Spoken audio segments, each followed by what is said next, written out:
Are we ready? Let's do it. Good morning.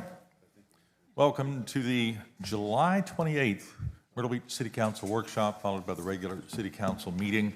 The year's half over, a little more than half over. I would argue that summer is about half over too at this point.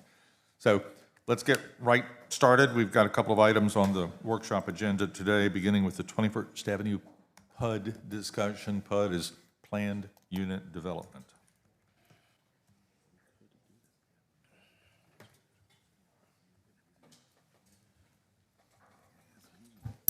Good morning, Mayor and members of council. This is an item that applicant requested to be workshopped to put before y'all. Was unanimously denied by Planning Commission. It's a good project, just a hard ask with what they're asking for to Planning Commission's mindset. They're requesting 0.9 parking spaces per one bedroom unit in lieu of one parking space per bedroom unit. There's also some requests in regard to some alley swaps and some relocations and some beautification of 21st Avenue, which I feel the applicant could do a better job of presenting that to y'all. They're the ones with the hard ask in regard to this. But I'll be glad to answer any questions or go over the thing, but they've got their own presentation set up that they'd like to just present to y'all, if that's fine with y'all as council. If you have a preference, we'll go with your preference. I would prefer them to do their presentation, and I'm here to answer any questions and can fill in any blanks that may come along out of it for you. Okay. Good morning.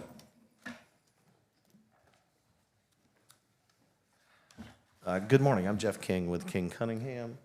We have today with us Matthew Britton with Breakers Resorts and Jim Hubbard, architect with LS3P, who will be doing some of the presentation. As Ken mentioned, we're here mainly to focus on the primary issue, which is this parking request, which we do realize is a unique and different ask.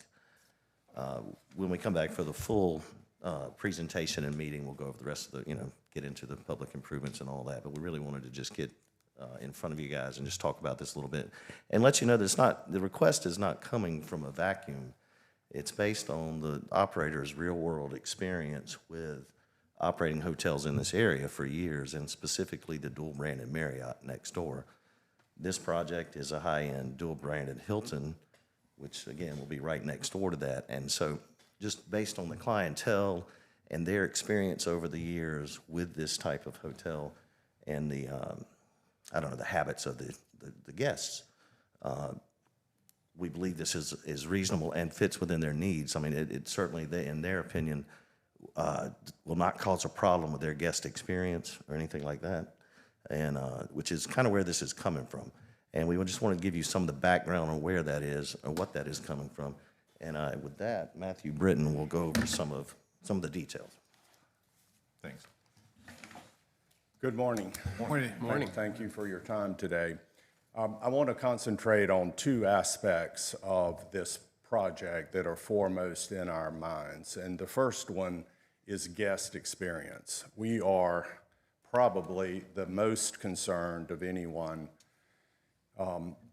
affiliated with this project about the guest experience. And I assure you that we do not want to impinge in any way, shape, or form upon that experience, which begins for most Myrtle Beach vacationers with a car trip down here and a parking place when they check into their hotel. So that's first and foremost. And the second important point that we want to make this morning is that this is a PUD, and there are reasons that one parking place, we don't have a big argument with it in general, but in this PUD situation, it is unique. And we have essentially four resorts or hotels, you might call them, condos, they're all three of those, that are in this PUD, and therefore they're all parking in the same parking places, and that's a key point here. They share this parking. Four different resorts share quite a few parking places, and they're able to make more efficient use for that reason. So 2 key points. We're concerned with the guest experience. We're not going to recommend something that we're not sure will be comfortable for our guests. And secondly, these 4 resorts make for a different situation than an ordinary standalone hotel. So if we go back one, the reason we're here is we feel that they're changing travel patterns to Myrtle Beach. The airport plays a more important role. Clearly, 95%, some very high percentage of guests come by car, they don't fly. But a large number of people do fly, and that is a branded hotel's guest. That is our guests. They land at the airport, they have their phone, they have their Uber app, they have their Marriott app or their Hilton app. They're an experienced traveler. They get in that Uber, they come to the breakers, and we know that's a high percentage. Buddy Hucks has a little program he uses that tracks people's cell phones. And we are the 11th most visited hotel. The Sheraton is the #1 hotel, but we're the 11th from the airport to our hotel directly. And we know that that particular traveler is a big part of our customer base. We took the time as we got involved with this to do a couple of studies. One study is more general. In the 3.5 years that we have had the present situation at the breakers, we built the proper number of parking places that the PUD required. Since that time, some of those have drifted into, hopefully the city won't come tomorrow and inspect us, but we have drifted into storing carpet here or putting a particular office in those spaces. We've also loaned one of our parking lots to a sister restaurant that we don't even use that parking lot because we don't need it. And in those 3.5 years, because we charge for parking, we know how many parking places we need on any given night. And only 10 days of that entire 3.5-year period did we reach the maximum parking places. No guest experience was impinged, never crossed my desk that we had a problem. Those guests generally end up at 2 o'clock in the morning. We kind of say when the bars let out is when the last guest comes back to the breakers. And it's just not an issue in those 10 days. In that 3.5-year period, there were only 10 days where we even got close to the need for that parking. Keeping in mind, we have several that are not being used as parking and a whole parking lot that we've given to a sister restaurant. So we also, on the nights of the 10th and 11th of July, a couple of weekends ago, we got 3 individuals to spend the night starting at 11 o'clock. And for 11, 12, 1, 2, 3, and 4 o'clock in the morning, we took a picture of every single parking place that was vacant at the breakers in all of the parking lots. On the 2 nights, we had one night where we had 1 room vacant. So Friday night, we had 1 room vacant. Saturday night, we were completely full. At no time during that period did we have less than 80 parking places that we took a picture of that was vacant. And I think that's part and parcel of our argument here. It's not an official study, but it is the middle of the summer, the height of the season, and we just don't need the number of parking places that we have. Here you see a picture of, or a diagram of the parking places that we have. It's quite a few, and 2 of them are parking garages, and the rest are surface parking. This is the proposal for the new Hilton, and the two things going on here that we think are helpful. Number one is we are closing off 3 access points, one on the boulevard, one on 21st Avenue, and one on Withers, where there'll no longer be ingress and egress at those spots for the parking, which will help with the traffic. And then the green indicates a view corridor that we're trying to open up coming down 21st Avenue. There's a little berm or hill at the top of this diagram. When you come over that berm, you will be able to see down 21st Avenue. And of course, the 2 buildings, the Hilton and the Marriott, are set back to give a view corridor to the ocean. And the last thing we'd like to say is that we would have in place a plan. If for any reason the travel patterns change and we have to do something different, more parking places are needed, we do have a plan to work with city, the planning and the city officials to come up with alternatives for that. All right, questions? Here is a rendering both at night and during the day of the 2 buildings, one existing and the Hilton to the left that is proposed. Yeah, the Hilton to the left is the new building that Correct. necessitated this conversation, correct? Exactly. Okay. I've got comments at some point along the way. I don't know whether Jim has anything to add or not. Okay. I can start. Let me start, if I may. For years, the planning folks told me we were over-parked. I don't know whether during the 2015 zoning rewrite we reduced the number of parking spaces. We may have done that. Your difference is 1/10 of the total number of parking spaces. So what's the number required? It's actually even less than that. It's 1/10 of the single unit hotel rooms. We're not asking for a change to 2, 3, and 4 bedroom units. Okay. What's the number required? What's the number of required parks? Mayor and council, at this time, it's 667, 666. As Matthew mentioned, there are multiple parking lots, parking garages. There's parking that's been arranged through another phase of the PUD that is dedicated to some degree for this PUD. This was the first PUD that we did in the city many, many years ago, nearly 30 years ago.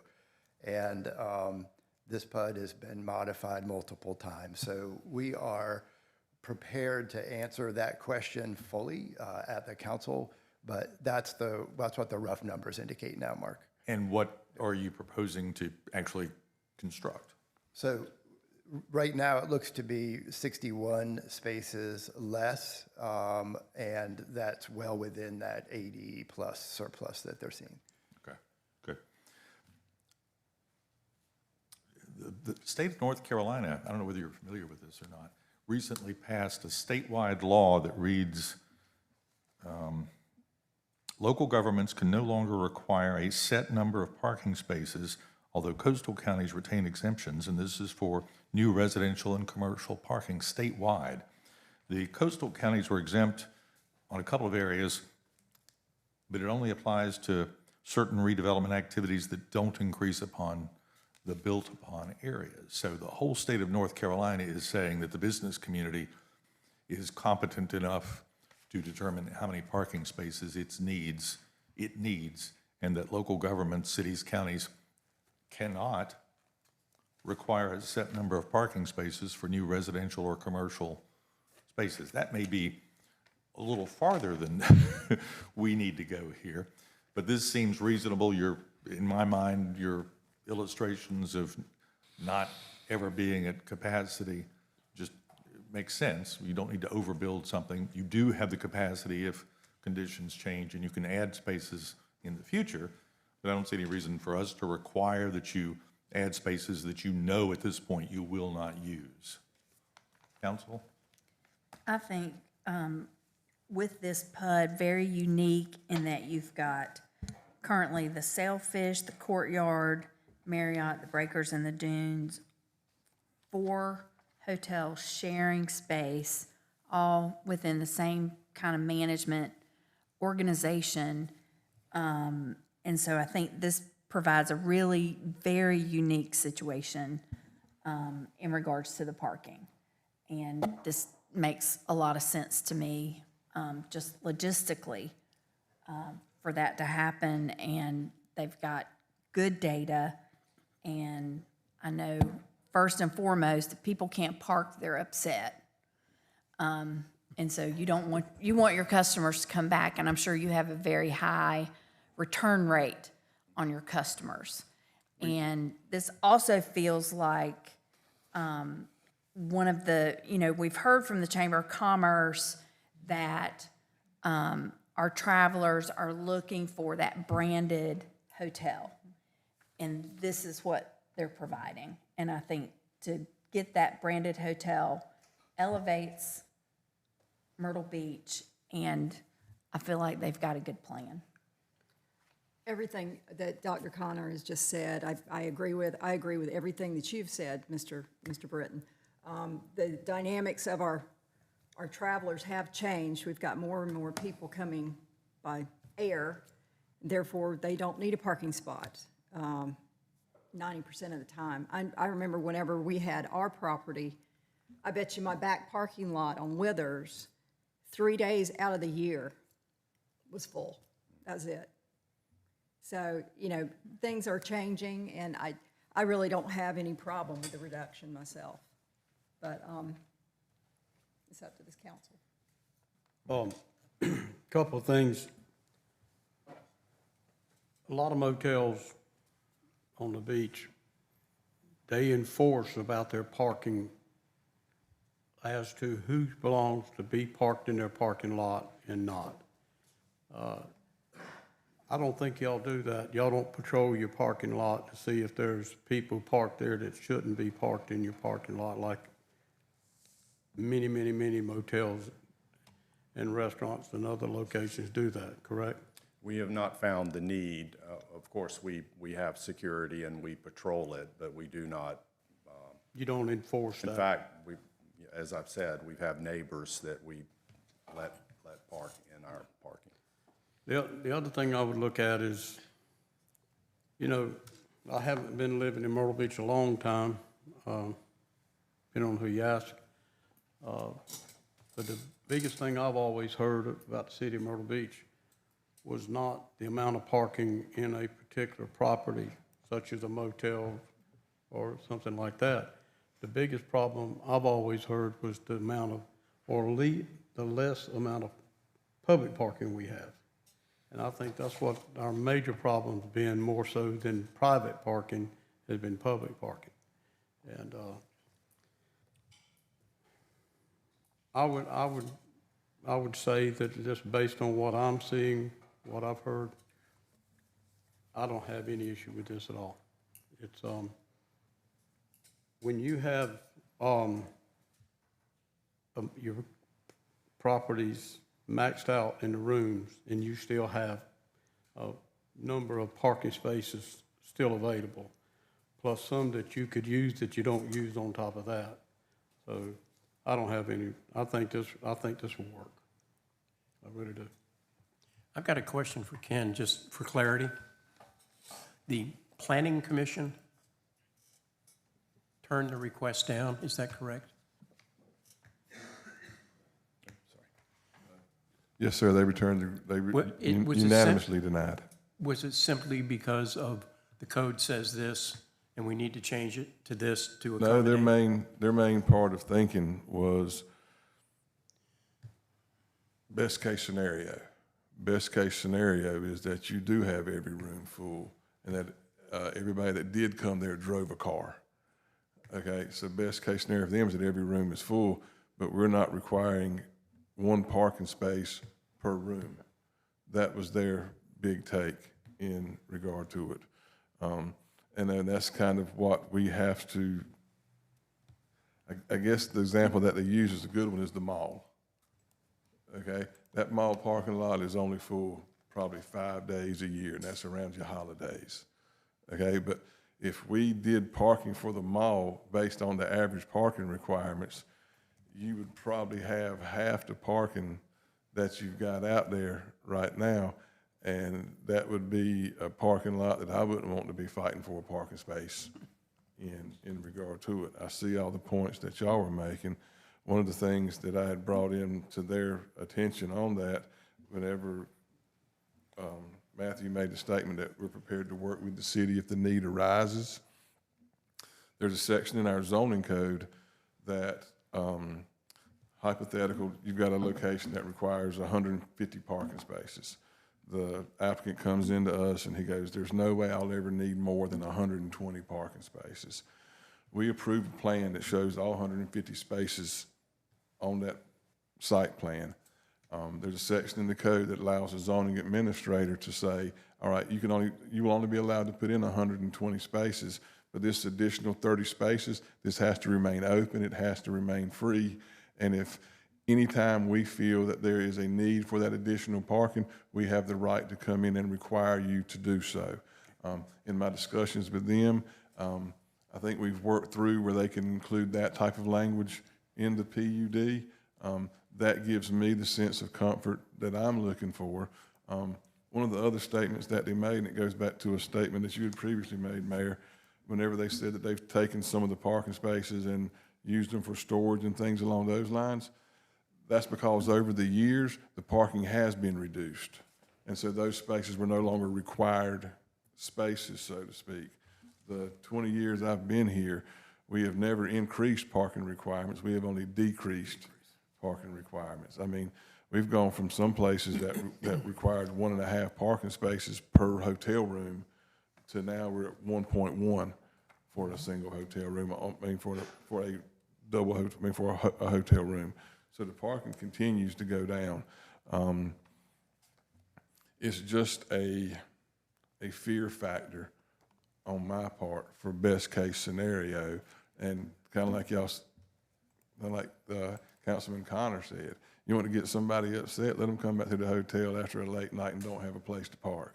They're looking for anybody and everybody, and it might be that poor little girl sitting behind the counter that's just there for a late night check-in. So that's my concern.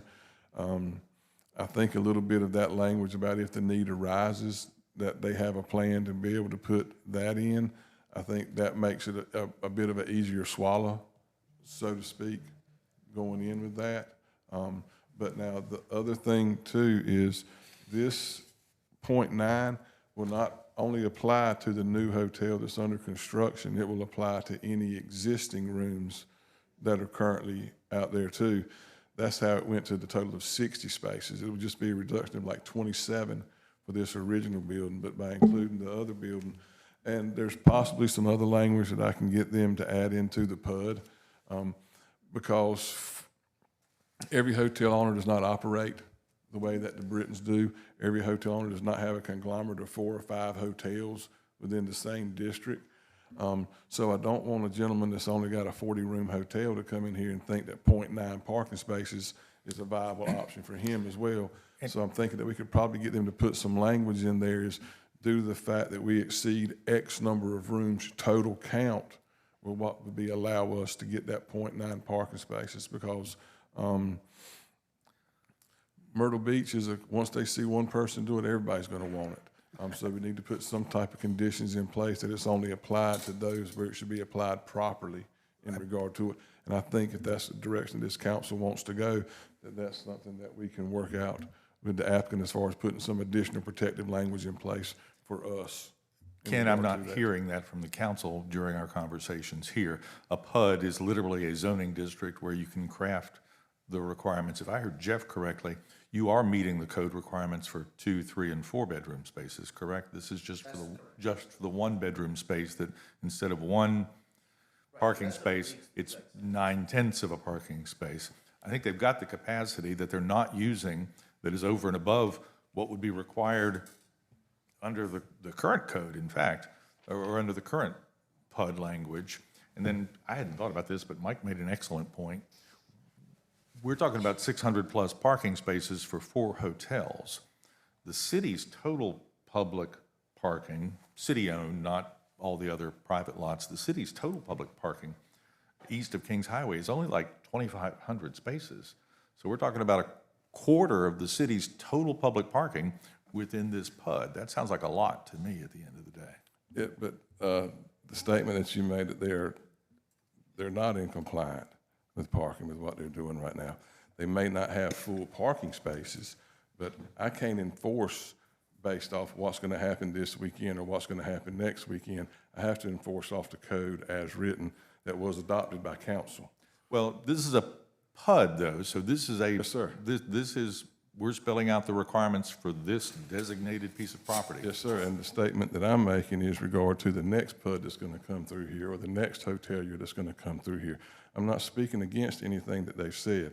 All I'm doing is establishing a field where it will be applied properly. I don't think if this was a 50-room hotel that came in here and wanted to do 0.9 parking spaces, that y'all would be all excited about only having 45 parking spaces for a 50-room hotel. I think it's the magnitude of the number of total rooms that gives y'all that comfort. And so that's all I was saying was there, that we can put some language into that PUD that, you know, to be able to get this 0.9, that they will receive the 0.9 parking spaces based to the fact, they could put language in that says if we exceed 500 total rooms, we're allowed to go to a 0.9 parking space.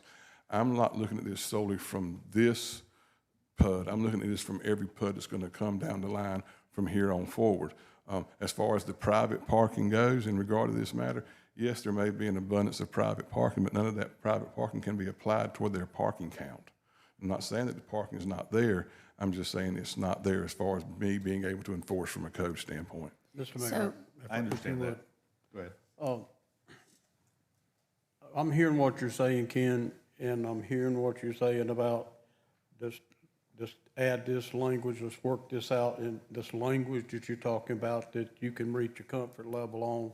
And I get the sense from head nods over here that it can be worked out. So, you know, okay, if there's a way to work it out and it'll work and you have a comfort level with it, then let's work together and get that language in there, and then we can make this thing work. And that's why we wanted to come here with y'all to make sure that we weren't just going to spin our wheels trying to come up with something if it wasn't something that was going to. I hear exactly what you're saying, Ken. I do. Ken, I appreciate what you're saying too, and I think, you know, another PUD coming in, it might not be 5 hotels, condominium, mixed, you know, use with all the same owner. This is very, very unique. Yes. Everything's the stars are trying to get aligned on this one. Everything's unique. Understand, Ken. And we're not changing the underlying code. This is specific to this PUD, and the PUDs aren't cookie cutter by any stretch of the imagination. They're not That's copy a and correct paste. statement. And you're just looking for guardrails, basically? Yes, sir. I mean, But that's I've got- simple. I've got to be able to answer this same question 8, 10 years from now when there may be a completely different council sitting up there behind that dais. And I agree, but I think that, all of you working together, you can come up with the language to put the right guardrails on it. Yes, sir. To get it done. And again, you know, this is a unique PUD, right? It's its own zoning map, for lack of a better description. And there will be others that come up that will also be unique. So if we do need some type of overall language in the code, then let's also look at that now rather than waiting for that to happen. And I think every PUD we have is very unique in its own certain way to some extent. Yeah, and they each need to be decided upon with their own merit. We've got to vet every single one of them on an individual basis when they come through. Yes, correct. Okay. Bill, Mike?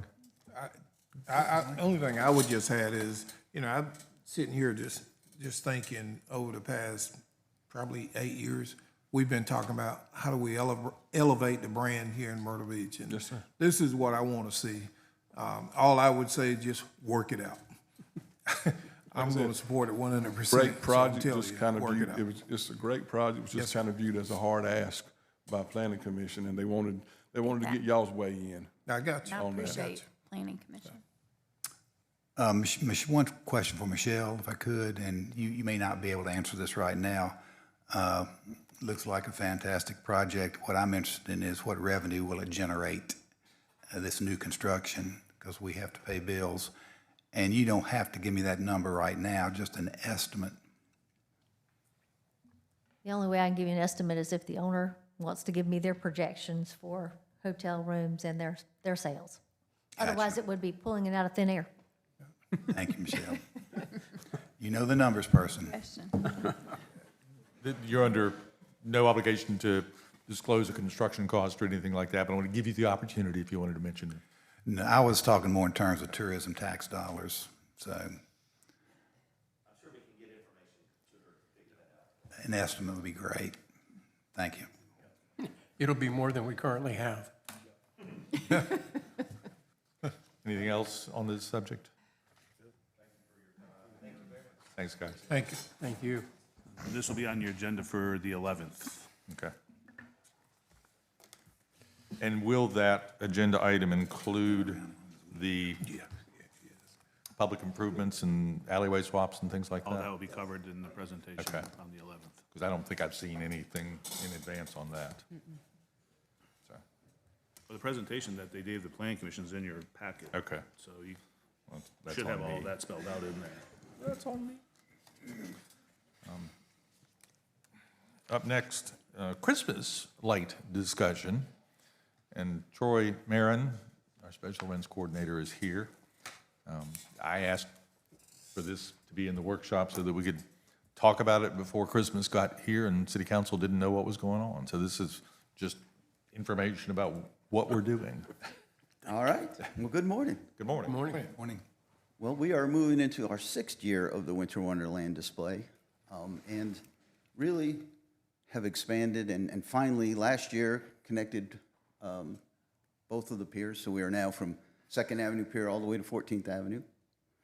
And this year are really planning on expanding out to Ocean Boulevard between 2nd and 12th Avenue to kind of give the whole downtown an experience with the lights, where it's not just out on the boardwalk. I will tell you that the boardwalk is a wonderful display, and we really do have folks going down there. We have expanded every year. Moving over from the pavilion lot to the boardwalk really did improve how the lights are presented.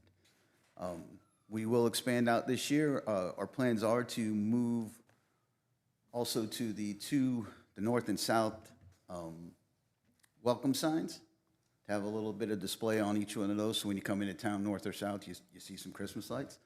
And we'll be also adding to some of the city facilities on Kings Highway. So the library will have a small display in their corner lot right there on 14th, and Station 3 will also have a fire truck with a Christmas tree on it and a elf putting out fire. So, just, and we're slowly expanding. We're trying not to bite off more than we get you every year. Just get out into it. And the only other thing that really, and I want to say this in front of council, is the lights that are on Kings Highway that are on the poles. Honestly, they look a little sad, and I think part of that is our expansion of that. We're going from 3rd Avenue South to 38th Avenue North. Our plan this year is to condense that down a little bit, maybe go from 7th Avenue to 14th, and bring things in, and then use some of those light pole fixtures on Ocean Boulevard to go from 2nd to 9th to meet up with the new overhead lights. Any questions? And y'all may remember this better than I do. I was thinking there was a request a couple of years ago, before I was sitting here, to expand the Kings Highway lighting north and south. Was that my imagination? The plan, at one point in time, it went like, that 8th Avenue or 7th Avenue North to 21st Avenue North, I believe at one time. Yeah. And then at one point, we voted to expand it to 3rd Avenue South to where it is now. Yeah, 38th Avenue is where 38th. we cap on the north end. That's what took place. Do you want to change that is my question then? If that's where we headed, do you want to change that? I would like to change that myself. I really think it needs to be expanded. And we did have discussion a few years back about that. And I thought that we were heading in that direction, but it seemed like last year I was like, well, we don't have as many up on Highway 17 as we've had in the past.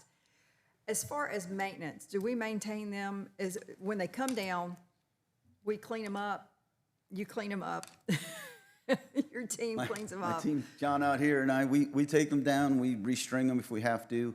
We're doing all the work. 2 years ago, we took possession of the lights from the company that we buy them from. Okay.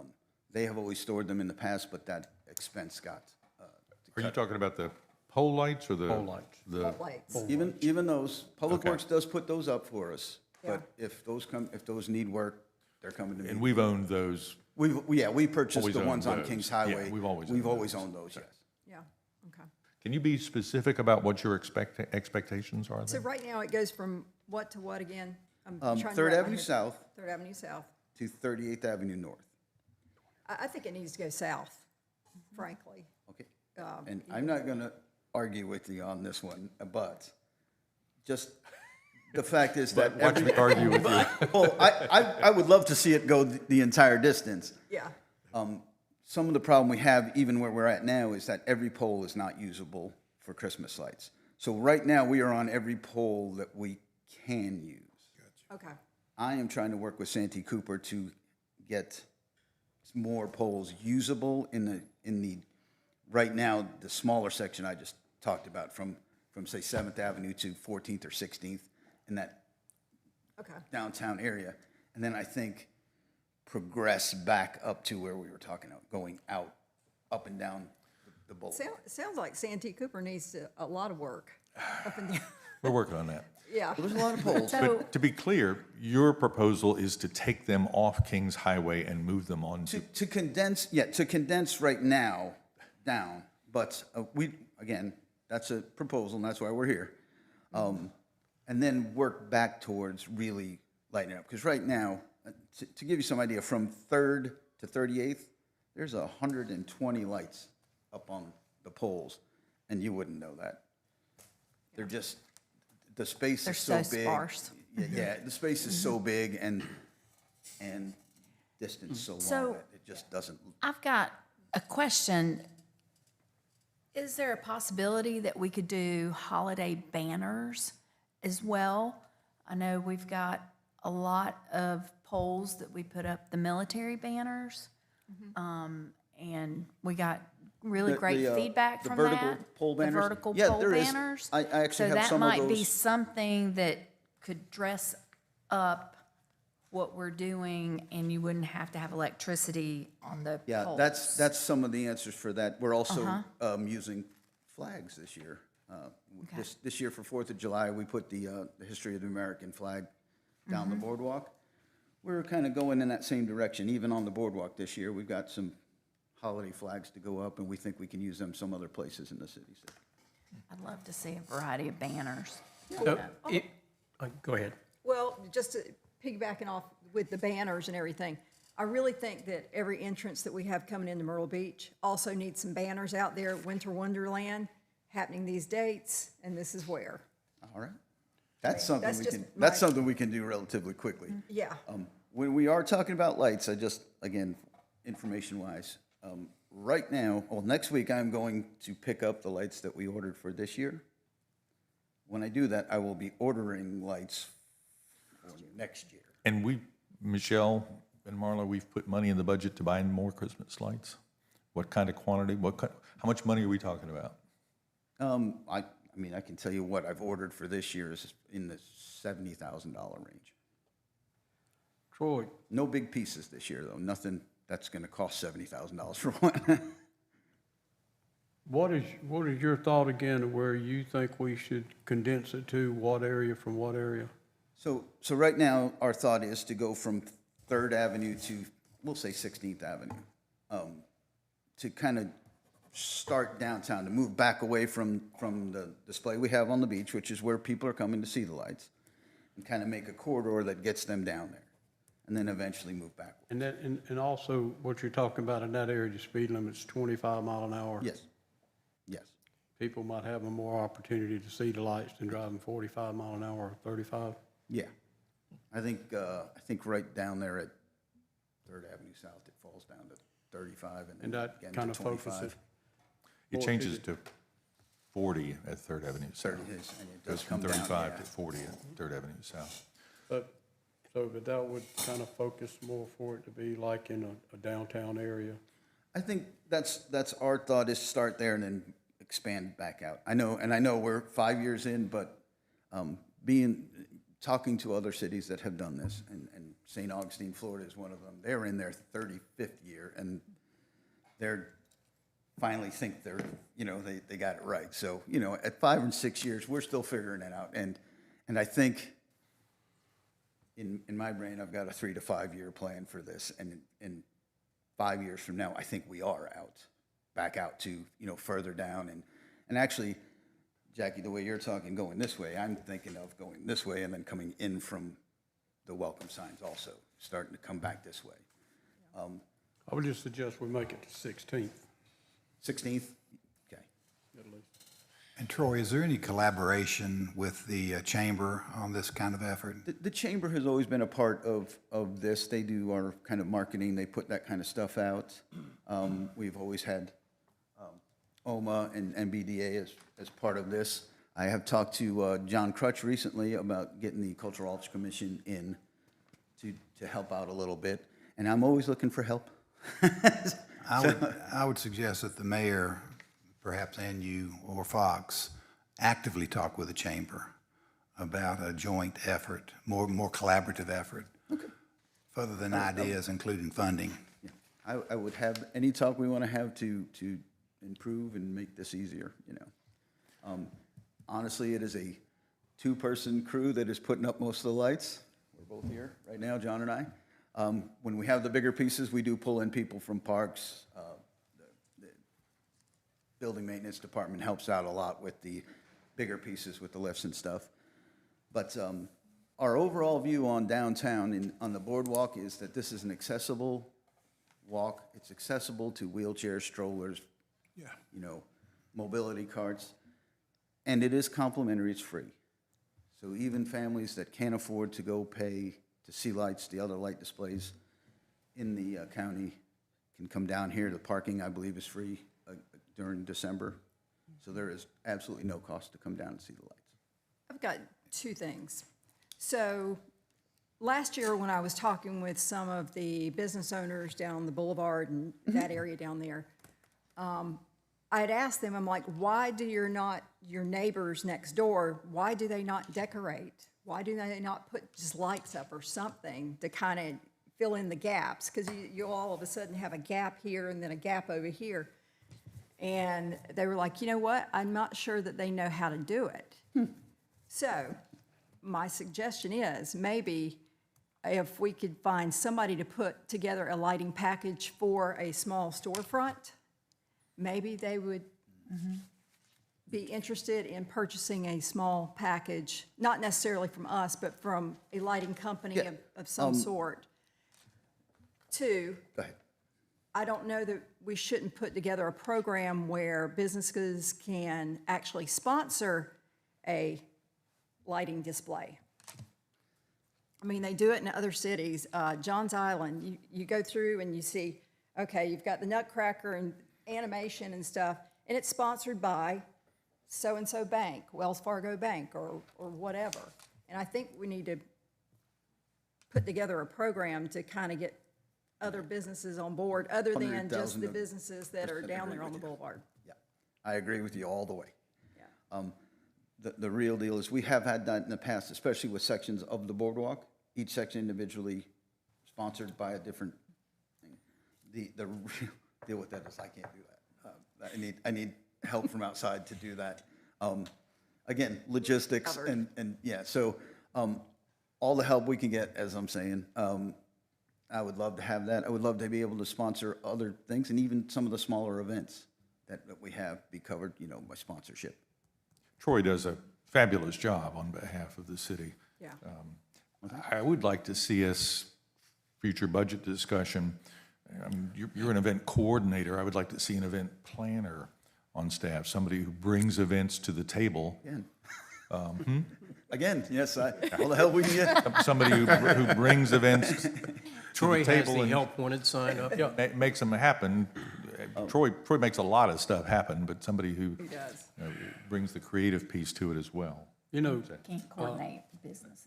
a number of years ago, along the Ocean Boulevard, Jackie, you may have been part of that at that time, there was for lack of a better way to say it, there was a competition along, It's Treasures by the Sea. and, It was a long, long time ago. Time ago. well, yes. I'm not so sure that I was all thrilled about the by the sea thing. I just like for it to look a little more traditional for that time of year, but I think it would be a great idea if maybe through the chamber and their membership, and when maybe not just Ocean Boulevard, but Highway 17 as well, or any business in the city limits that wanted to get involved with this. And I think the one thing I remember about how when we had that take place, it was just unbelievable how many different motels and stuff, participated in that. The whole area down there looked really great. I just think it's something. Let me maybe cover a look at couple of as things well. real quickly here. So Kings Highway would be 3rd Avenue South to 16th Avenue North with lights. Does that mean more lights than we've seen in the past, It means or the same that we've seen in the past? more volume of lights in the space. Okay. And then where on Ocean Boulevard will we see lights? On Ocean Boulevard, we are thinking from 2nd Avenue North, where the walk actually starts, up to 9th, which is where the overhead lights pick up now. And those, of course, will be Christmas lights this year. They will be colored for the holidays. They go to 16th, so, And then adding them at the welcome centers. yes, welcome signs. I also want you to mention, and I want to talk briefly about Halloween, but I've got something else I need to get to before I get there. Okay. I also want you to mention the 3-day festival thingy too. Okay. But I like Jackie's idea of having the businesses encouraged, maybe through a package of some sort to. It's a good idea. But Great idea. where are we in terms of allowing seasonal lighting year-round? Last I heard, we didn't allow people to use their own decorating skills to decorate seasonal lighting year-round. We required them to hire a contractor to do that. Are we still doing that, or have we resolved that? Working through those on a case-by-case basis. I know I had a conversation with some business owners were allowing it to get them through where they needed to get it done. But as part of the zoning rewrite, as part of where it's coming, is where that will be taken up. And then that was on my list to ask later in the meeting, where are we on the zoning rewrite? Don't answer that now. We need to change the code, though, to allow seasonal lighting year-round. I'll have to look into that. That's what, I know I've worked with a couple of business owners to get them to where they needed to go. But if we're going to have stores decorate their own things, that may run afoul of where we are. So I'd like to make that simpler at the end of the day. Talk a little bit about the 3-day festival. You could have a special event time frame to do that kind of stuff versus having to change the code. They want to do it year-round. We allow it 3 months out of the year, and if it's good 3 months out of the year, why wouldn't it be good year-round? I mean, we decorate Broadway Street. The city, or the Downtown Redevelopment Authority, decorates Broadway Street. So, Yes, they do. the festival, All right, so one of the plans for this year, and I've kind of held off on this because I wanted to get in front of everybody, but we're coming back with some of the other things we've tried in the past, and they kind of worked and some didn't. But this year, what we really are thinking is we'll have a 3-day festival, street festival, right on Ocean Boulevard. Some of the inflatables that we've had, all winter-themed inflatables. So we are looking at snow bumper cars and toboggan slides. snow what? They're called snow bumper cars. They're bumper cars that are just, inside an inflatable thing, but it's something kids will eat up. And then we are working on, golly, I'm going to say this out loud. Val might kill me on this one, but sled races on the boulevard. So sort of like the Dragon Boat race and bed races from Detroit kind of combined together. We built some sleds, racing sleds we call them, and we'll get 3-person teams down, and you push this sled down, you throw some snowballs into a target thing, and then your third teammate picks up and pushes you back over the finish line. Ground Zero does a snowball fight indoors every year, Absolutely. which is spectacular. So. So along those lines, vendors, that kind of thing, we really would like to include as many of the downtown vendors as possible to get them out on the street and really, make it a street festival. Really including, we think, maybe a hot cocoa crawl one of the nights. We still include our Twinkling 2-miler that week. That would be earlier in the week, and then the bike ride on Thursday, our Light Up the Night bike ride. But that's a full thing, and then that would cap the end of our real events downtown for us. So you start with the tree lighting on November 29th, and then cap it on 11th, 12th, and 13th, that event. And then you also got a tree courtesy of the Chamber for the Market Common? We do, and that's what I'm here for. One of the things I want to ask is we do have a second tree to put up. It is not as tall as the one we have in. Like 20 feet. Yeah, 26 feet total. So ours is 32. Theirs is just one tier lower. But our thought was maybe to put that up in Valor Park in Market Common. I think we're good with that. All right. Well, that's an easy one. And then Halloween? Halloween is, It's sooner than Christmas. we kind of give Conway that one, and at this point, we don't, because honestly, October 12th, we start putting up Christmas lights. Okay. The day after the mini marathon, we start putting up Christmas lights. The question that came to me from one of the merchants in the general vicinity was, can we put up Halloween decorations? Can they, a private business? Can they? Yes.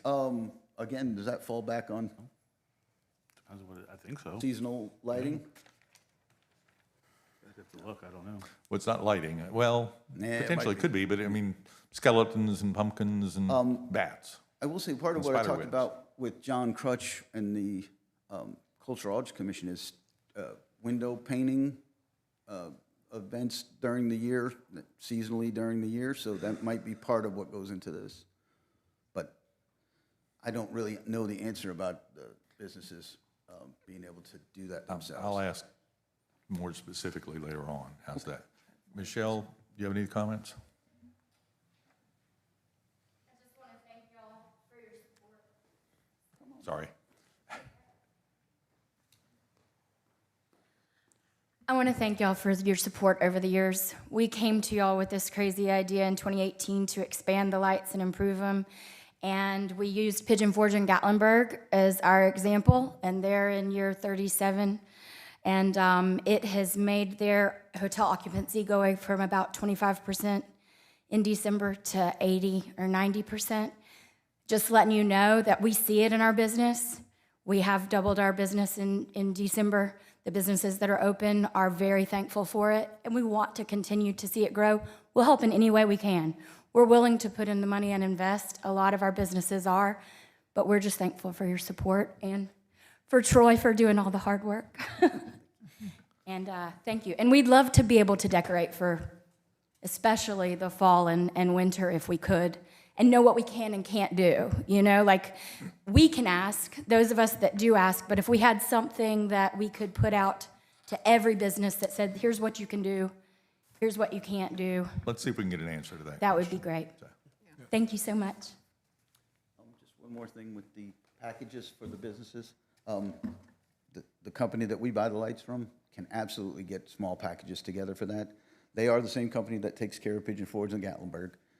They do a great job, and they can do everything from a dollar package that we decide maybe that's the level we want to be at to, sky's the limit. So I can get with them and ask them if they can get those things together Yeah, for even us. if it's small stuff that's kind of goof-proof, people Yep, like easy. gotcha. Yeah. People like easy and, And yet, we also need to answer the question, can people put up their own lights? Which Yeah. I'm not sure that we've Exactly. answered at the end of the day. So, Robert, you're listening on behalf of the Chamber and the Collaborative, so you'll take that message back.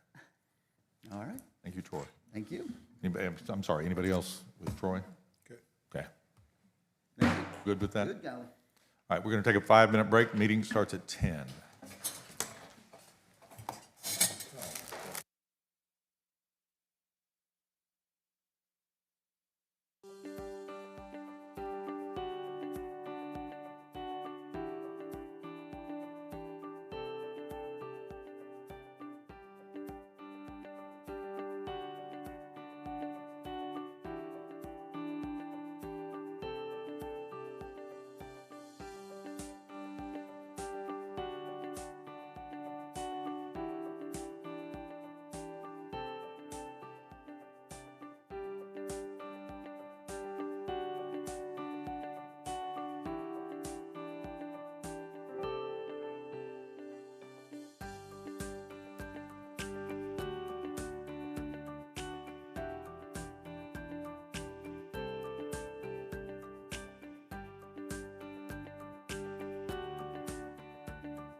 Good job, Troy. Good morning. It is the appointed hour. Can't do it all himself, you know?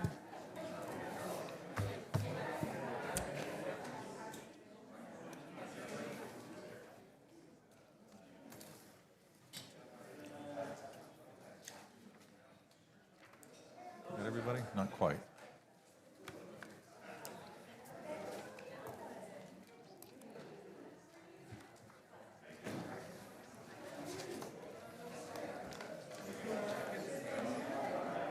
I already got it. You can leave that one out there.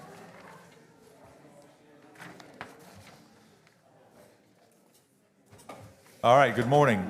Welcome to our July 28th City Council meeting. It's 10:01. We're glad that you're here today. If you will please rise if you are able for our invocation and our Pledge of Allegiance. Dr. Connor will do the invocation. Yes. Please join me. Almighty God, creator and sustainer of all that is or will ever be, accept our profound gratitude for this day and all of its blessings of life and freedom. We remember those who make our freedom possible and recognize it is because of their sacrifice that our community can practice our shared and enduring values of varied expressions of faith, civic duty, and respect for all. We gather today to render our public service in a proper manner and perform our civic duties in good order. Therefore, we solemnly invoke divine wisdom and guidance in this day's meeting. Amen. I pledge allegiance to the flag of the United States of America and to the republic for which it stands, one nation, under God, indivisible, with liberty and justice for all.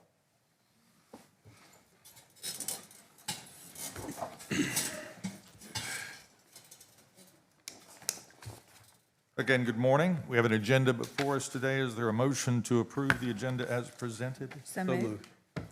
Debbie and Mike. Any discussion from council? All those in favor of the agenda as presented, please say aye. Aye. Any opposed? We've got minutes from our July 14th City Council meeting. Have you had a chance to read those, and is there a motion to approve them? So moved. Debbie and Mike? On that side. Any discussion from council? Curious, Mark, why I was not mentioned in the, as attending the executive session. I may have excused myself momentarily at the beginning. Oh, I can correct it. Yeah, we can Please do. add you back in. So with that amendment, Okay. a motion to approve the minutes? Oh, we did that. We've got the motion. With that amendment, is there a motion? All those in favor of the minutes with that amendment, please say aye. Aye. Any opposed? Thank you. Public requests, presentations, awards, and memorials. Starting with introduction of our new Yes. Convention Center General Manager. See, Mark, as he walks off, Mark, this is his second week, I think. I just want to give him an opportunity to have him introduce himself to his city council. Good morning, Mayor, City Council members, City Administration. Thank you. Mark Mulhern, new General Manager of the Convention Center. Certainly very excited to be in Myrtle Beach. Very excited to be in the building.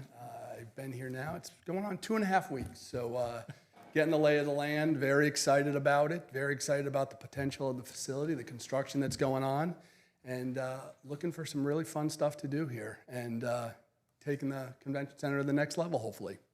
Well, excellent. Well, welcome. Thank you. Tell us a little bit about yourself, where you're coming from. Yeah, absolutely. So 30 years in the industry, various cities from Boston, Chicago, LA.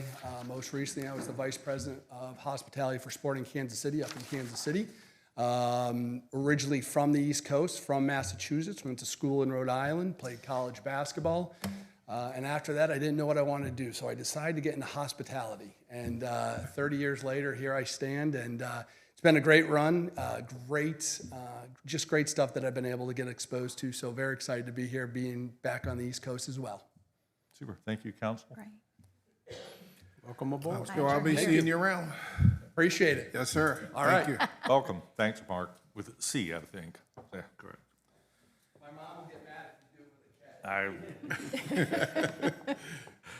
We have a proclamation honoring 55 years of helping hands here in the city of Myrtle Beach, which is a great story all by itself. Who's that?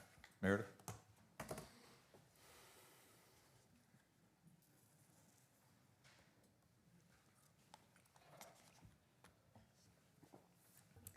Good morning, Mayor. Good morning, Council. I have Tracy Gardner and Sam Tate with me today of Helping Hands of Myrtle Beach to accept this proclamation. We are celebrating 55 years of them here in Myrtle Beach. Whereas Helping Hand of Myrtle Beach was established in April 1971 by members of the Junior Civitan Club to provide hope, compassion, and practical assistance to individuals and families facing unexpected hardships in the Myrtle Beach community. And whereas what began on a vacant lot at the corner of 9th Avenue has grown into a trusted crisis intervention and referral agency dedicated to strengthening the community by providing food, housing assistance, transportation, healthcare resources, and other essential services that empower individuals and families during times of crisis. And whereas Helping Hand of Myrtle Beach operates a full-time food pantry, providing food, hygiene supplies, diapers, pet food, and other necessities, while partnering with agencies and nonprofits throughout the region to meet the needs of the community. And whereas every month, Helping Hand of Myrtle Beach serves more than 1,000 households, and in 2025 alone, distributed more than 629,000 pounds of food and assisted 22,959 clients, including 5,812 children and 1,763 individuals experiencing homelessness. Now, therefore, be it proclaimed that the City of Myrtle Beach hereby recognizes and honors Helping Hand of Myrtle Beach for 55 years of compassionate service and its unwavering commitment to improving the lives of individuals and families throughout our community. Signed and sealed this 28th day of July, 2026. Great. Well, thank you very much. Congratulations.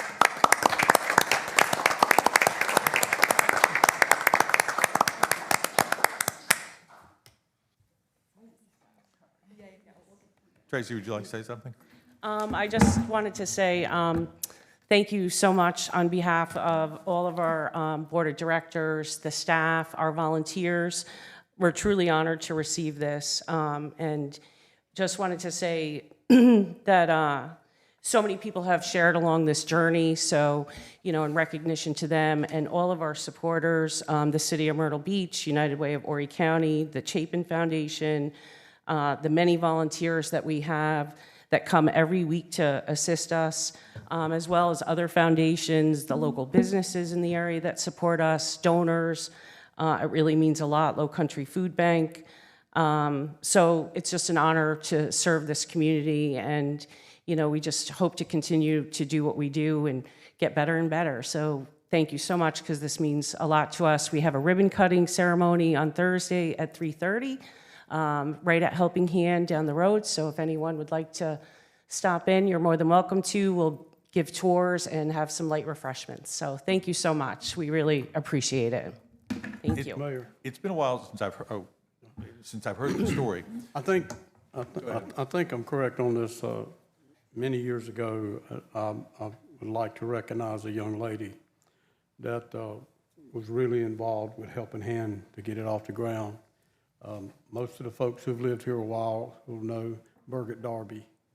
And I remember she was at the police department during those days every day, because part of the reason Helping Hand was started in the beginning was if folks were here and they had an unfortunate situation take place while they were here on vacation, Helping Hand would help them out with making arrangements even for a place to stay or anything like that. So I just wanted to make folks aware that she was really involved with that in the early days of Helping Hand. Yes, thank you. There's been so many, so that really, you know, from the very beginning. So it's been a great journey. So thank you. And again, it's been a while since I've heard this story. I don't know whether Blakely has heard it personally or not, but this was the Junior Civitan Club. This was a Myrtle Beach High School student-led project, was it not? Through First Methodist Church. The gentleman's name, who I believe originally started it, was Rowan Cruz. I met with him a couple months ago. He came in, took a tour. I actually have 4 photo albums that we've kept with all of newspaper clippings over the years. And so the very first album was his picture actually raking the lot when he was 17 years old. So that was a pretty neat experience to have him come in, and he's going to be there on Thursday with us too. So that's exciting. What time on Thursday? 3:30. Excellent. Well, thank you very All right. much. You want to come say Thank hi? you. Thank Say- you.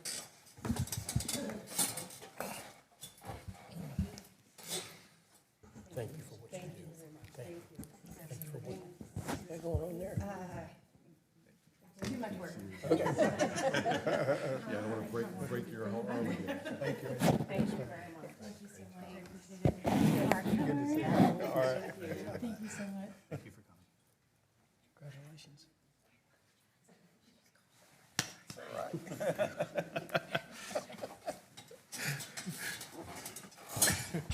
And Mayor Roanne Cruz was a college professor also, Oh, good, okay. teacher. Okay. I don't know that I've met him in my travels, so we'll see him Thursday. And now we have the Communications and Creative Services update, please.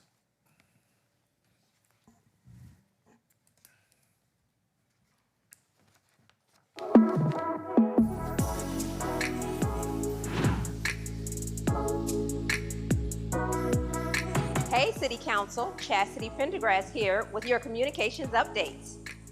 3, 2, 1, run. Santa's took over the Market Common on Saturday for the Santa Stroll 5K.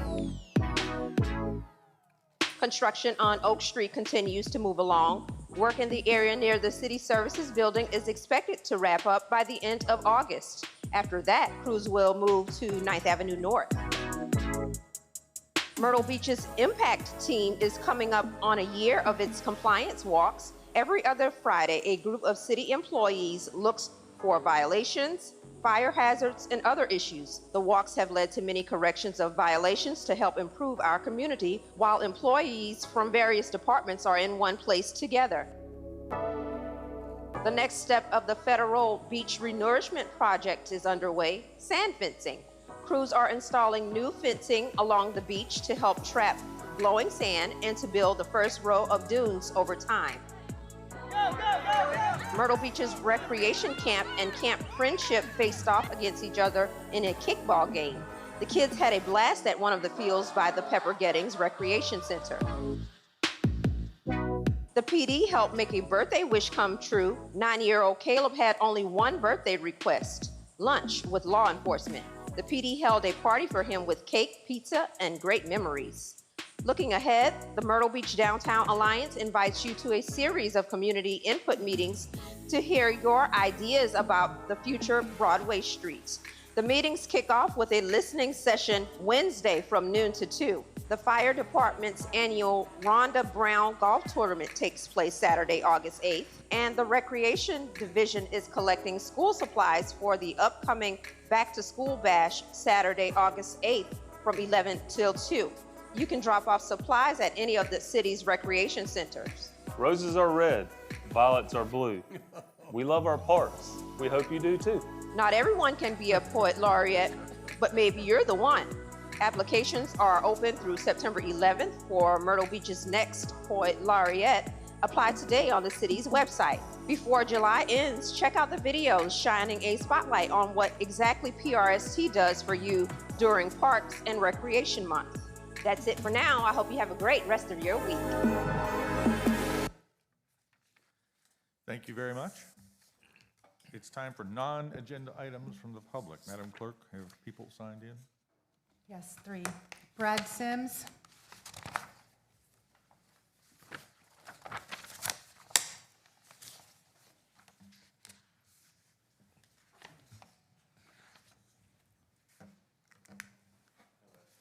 Hello.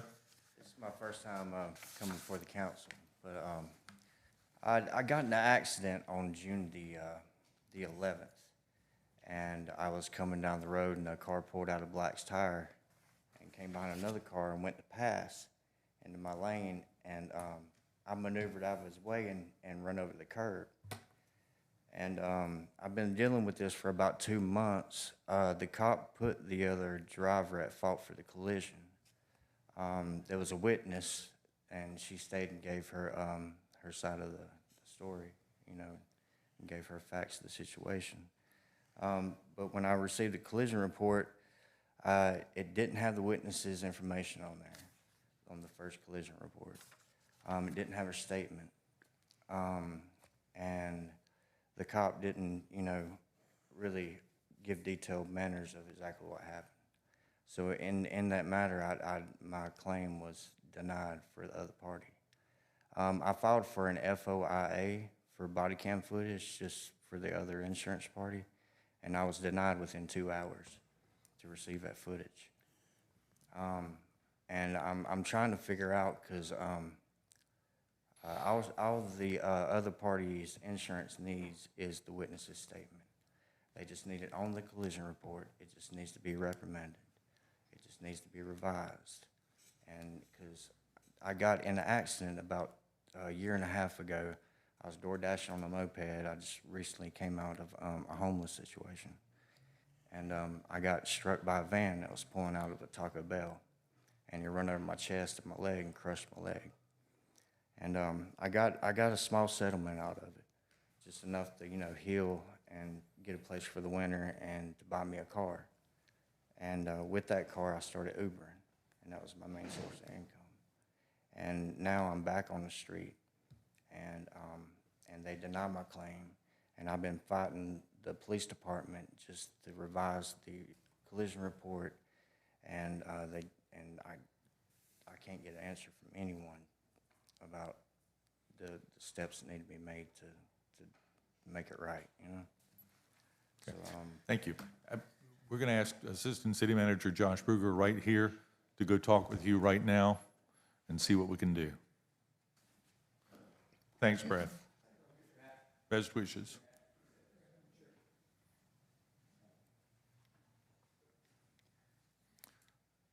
Jennifer. Blakely Roof.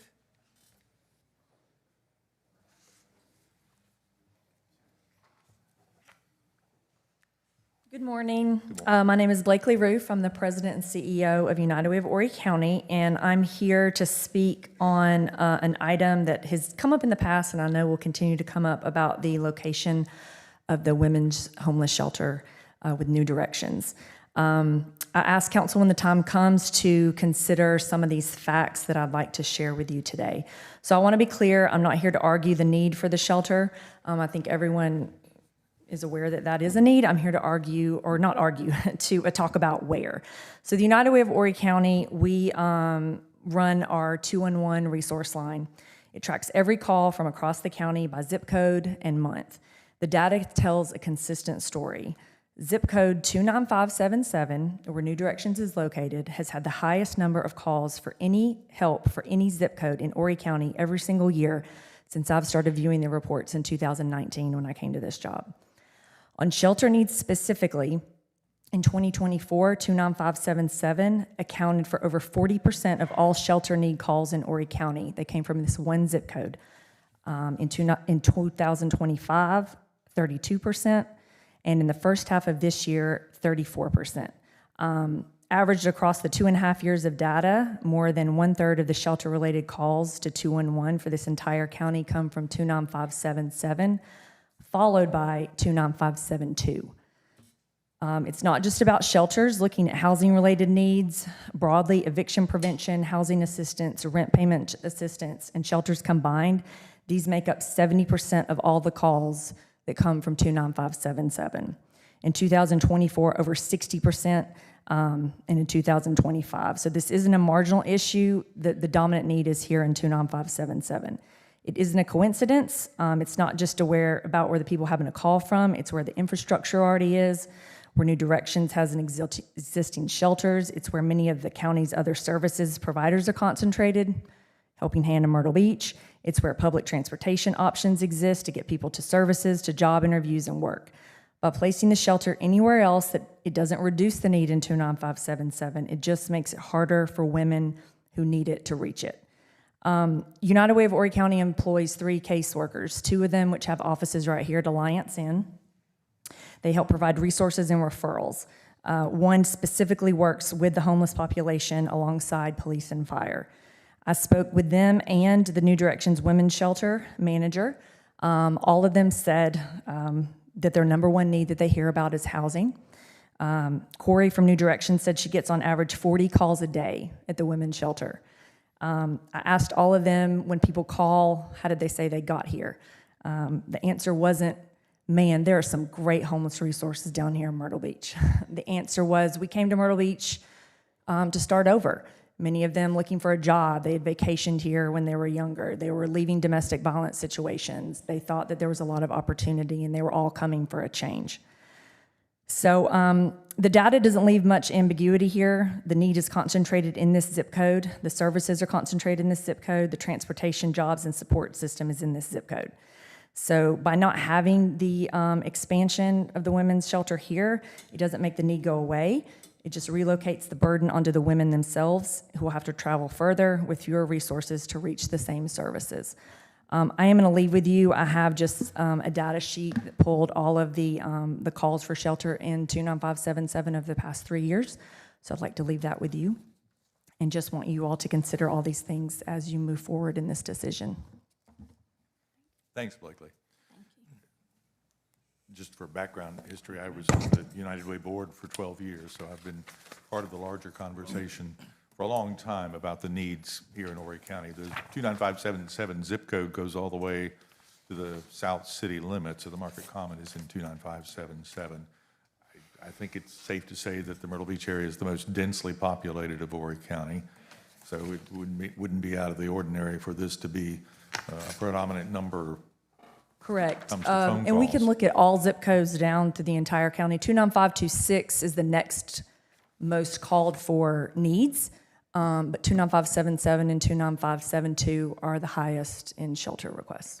We're very fortunate to be talking with Horry County, which has some resources and has a study that's just about to get underway, and the other communities along the Grand Strand about the need. I think everyone acknowledges that the need exceeds the capacity, where the demand is greater than our ability to serve it at this point. The shelter in question would provide an additional 28 beds, if memory serves. And if we're getting 40 calls a day, we may still not be at the ability to provide the service. But it would expand for sure. And then this is not a domestic violence women's shelter. The Correct.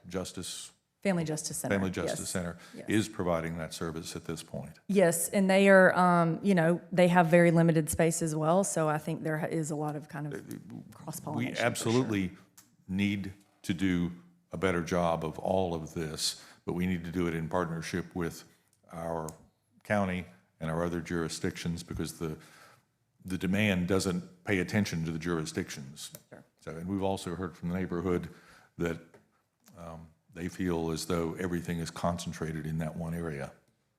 So we're working on it very quickly as we can. We've got our next meeting, I think, is August 26th. So we're not far away. Okay, well, I just wanted to provide y'all with some data on that, and Thanks. Jennifer? Stephanie Perrin.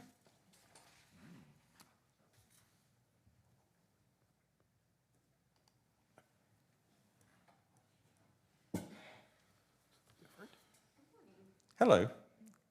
You all are doing okay today. Just wanted to share some insight on my experiences of my 30-year profession with the city, and just wanted to give you some insight to consider.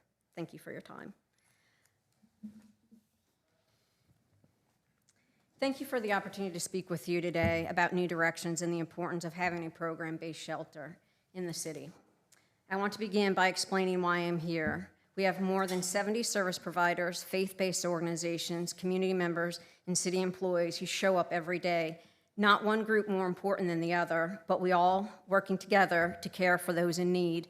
That collaboration is one of our greatest strengths.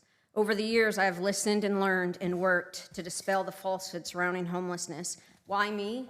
Because I've worked directly in the field. I've worked directly with the individuals experiencing homelessness, and because I care deeply about the truth, accountability, and solutions. Falsehoods do nothing but hinder progress. They distract from the real work and the real needs. When we talk about homelessness, the conversations often focus about what someone lacks: a home, a job, financial stability. But every individual experiencing homelessness has a story. They have a history and a set of challenges that cannot be solved by providing a bed alone. A program-based shelter recognizes that meaningful, long-term change requires structure, accountability, and support. And we must acknowledge another truth: not every individual is in crisis. I could give you countless examples from my years responding to calls where someone has asked me for money, but refused shelter, refused outreach, refused obtaining identification. Many of the individuals we encounter have made poor choices and are looking for their next step, but that does not automatically mean they are in crisis. This is where community partnership matters. This is where we must work together. Crisis does exist on our streets, but it is not an everyday occurrence. Crisis is the overdose behind that convenience store. Crisis is the individual left in a wheelchair in a vacant lot. Crisis is the person with severe mental health challenges walking into traffic. Crisis is 3 elderly women arriving from out of town after losing their life savings. Crisis is the family who arrives in Myrtle Beach with nowhere to go. These situations happen, and when they do, we respond together. We are fortunate to have created teams in our city that respond to these incidents. I could provide you many factual examples of partners working side by side to resolve these cases. This is what collaboration looks like. That is what caring for a community looks like. And today we are here because we want a solution. Throughout my career, I've had the privilege of working closely with Kathy, William, and John, and the entire New Direction staff. What I can tell you is simple: they show up. It doesn't matter the day or the time of the week. They respond, they engage, and they follow through. Their work is effective because it is grounded in a program-based system that expects effort, responsibility, and progress. I've seen individuals in their program work hard, follow the plan, and succeed. I've also seen individuals choose not to engage, neglect the responsibilities, and ultimately fail. That is the reality of any program rooted in accountability, and accountability is where the greatest success occurs. It is challenging work, but New Directions does it well because they understand what true change requires. They understand what the city of Myrtle Beach needs. At New Directions, individuals receive emergency shelter, meals, and a safe place to rest, but they also work directly with case managers to build a path toward stability. These plans may include securing employment, obtaining IDs, addressing mental health needs, participating in addiction recovery, developing those life skills, and ultimately securing permanent housing. This model is built on a partnership. The shelter provides structure, resource, and guidance. Participants commit to taking steps toward their goals. It is not about doing everything for someone. It is about helping people build the skills, confidence, support they need to succeed independently. New Directions surrounds individuals with service providers and community partners who help guide that way. A program-based shelter reminds us that hope is not just an emotion, it's something we build through understanding, accountability, and opportunity. We create the conditions where people can rebuild their lives. New Directions is more than a shelter. It is a place where lives are rebuilt, goals are achieved, and hope is restored. Thank you for your time. I appreciate it. Thank you, Stephanie. Good to see you. Thank you.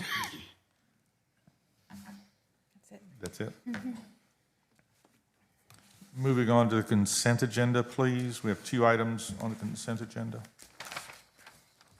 Good morning. There are 2 items. Motion 2026-80 to approve a memorandum of understanding between the City of Myrtle Beach and the Bureau of Alcohol, Tobacco, and Firearms and Explosives. And motion 2026-81 authorizing the city to enter into a memorandum of agreement with the City of Myrtle Beach Police Department and the Drug Enforcement Agency. These are just re-upping agreements that have been in place for collaboration with those 2 federal agencies. The second one's a renewal. The first one is a renewal or a new agreement? Should be renewed. They should be renewed. Okay.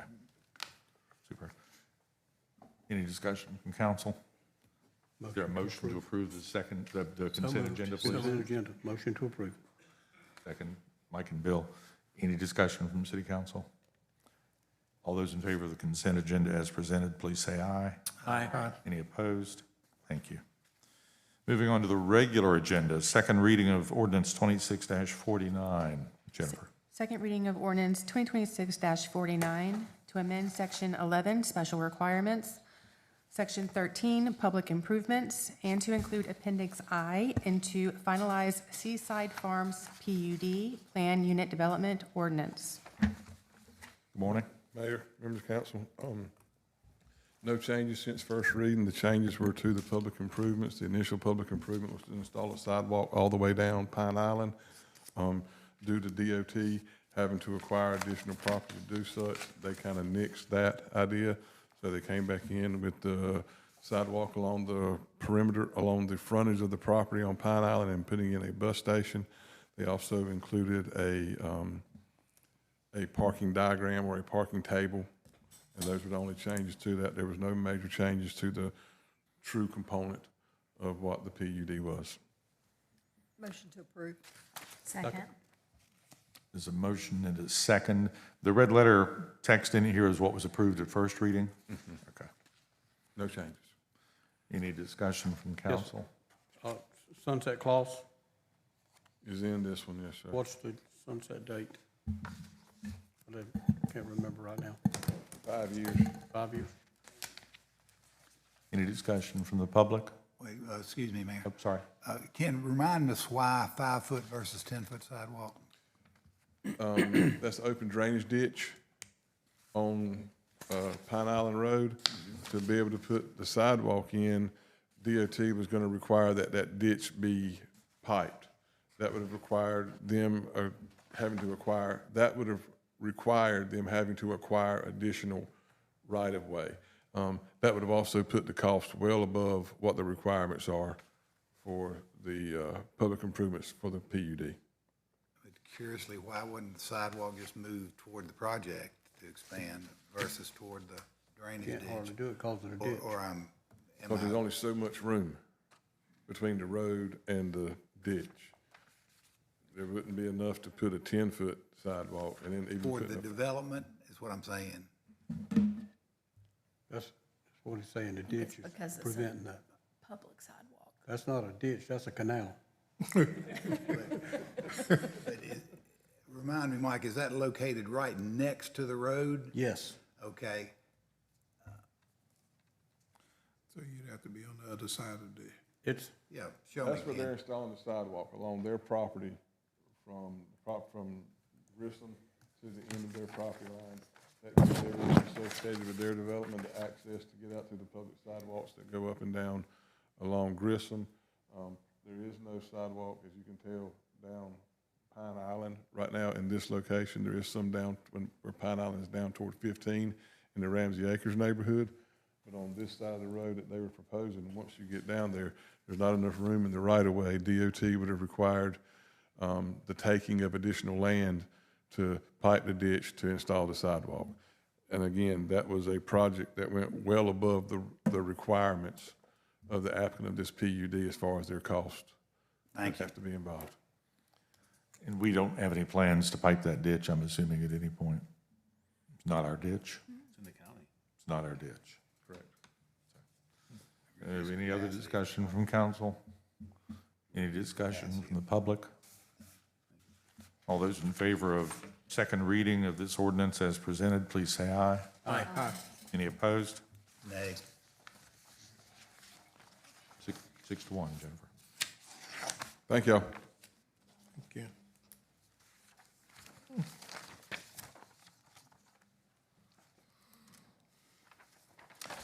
Jennifer, Resolution 26-12, please. Resolution 2026-12, a resolution to support and participate with the Horry County Community Land Trust in the acquisition of 904 3rd Avenue North for $480,000. Yes, we went over this a few meetings ago. Megan Michael's here to answer any questions, but this would be, I think, this is our first foray into affordable housing, so this is an exciting project. Right there at 3rd Avenue South, or North, excuse me. Megan? Yes. Good morning, council. Thank you so much for the generosity of your time and consideration of this effort. It is an effort to create opportunities for our working families to put down roots in their community through the establishment of a home. In a moment, we will discuss a land opportunity, but I want us to start with who will gain from property on this land. This is about families who are working hard to contribute to their community, like a teacher earning $55,000 per year at Horry County Schools, and their spouse who processes your medical records at your local doctor's office, earning $35,000 per year. Together with their 2 small children, they're a 4-person household earning $90,000. With today's interest rate, they can afford a $250,000 home. However, there are not many decent and healthy options for them on the open market. In fact, I did a search last night as though I were this family, and I found only 8 homes for sale that met their criteria within a decent commute to where we sit right now. So this family is likely pressed financially to continue renting, or they are pressed to look at other markets where there's higher income or better cost of living. Neither of these options are ideal for a community that values both a stable workforce and a strong economic future. For those in the room, by the way, I love coming to council meetings because I see so many people I haven't seen in a while. But for those in the room who I have not had the pleasure of meeting yet, my name is Megan Michael. I'm the Executive Director of Habitat for Humanity of Horry County, and we have long advocated for the establishment of a community land trust. And when your city and county government took up the cause, the board of the newly formed land trust, which is its own 501c3, appointed Habitat of Horry to serve as temporary managers to help this organization launch as efficiently as possible. We were happy to do so. We have the expertise, and we believe that affordable housing requires collaboration across the entire housing spectrum. From market rate homes to shelter, we must build solutions together to meet the housing needs of our residents. So I stand before you today as a contract representative of the Horry County Community Land Trust, a housing nonprofit that serves differently than Habitat. The Horry County CLT recognizes that there are families who are facing affordability pressure, like the one I just described to you, who out-earn the limitations of federally subsidized housing opportunities. United Way refers to these families as ALICE, asset limited, income constrained, employed. For this reason, the CLT wishes to prioritize this need, the households earning 80% to 120% of the area median income. And so the Horry County Community Land Trust, they are dedicated to creating long-lasting, long-term stewardship opportunities with attainable homeownership, where investments made into the production of attainable housing are actually preserved over generations through the land lease model. And so workforce housing can mean a lot of different things to a lot of different people. So we want to press and be very clear that this is for our permanent workforce who work year-round for the betterment of Horry and its cities. We are represented by a great board of directors, several of which are present with us this morning. I want to take note of the public sector, nonprofit service sector, as well as the private sector representation on this board. Also noteworthy here is the representation and leadership by Horry County government, as well as Conway City and your very own city. This representation is baked into our bylaws and is intentional for the type of stewardship we wish to employ with this effort. I was specifically asked to make very clear that Horry County government expects to be an equal partner in support of the land trust. They have identified parcels in other key areas of the county same as Conway government. Oh, I'm going the wrong way. Okay, so there's some statistics up here. As you read these, I want to make note of the positive effects of this project would not be contained only to the families themselves. The location of this development can serve as a catalyst for the economy of downtown Myrtle Beach and all of its aspirations.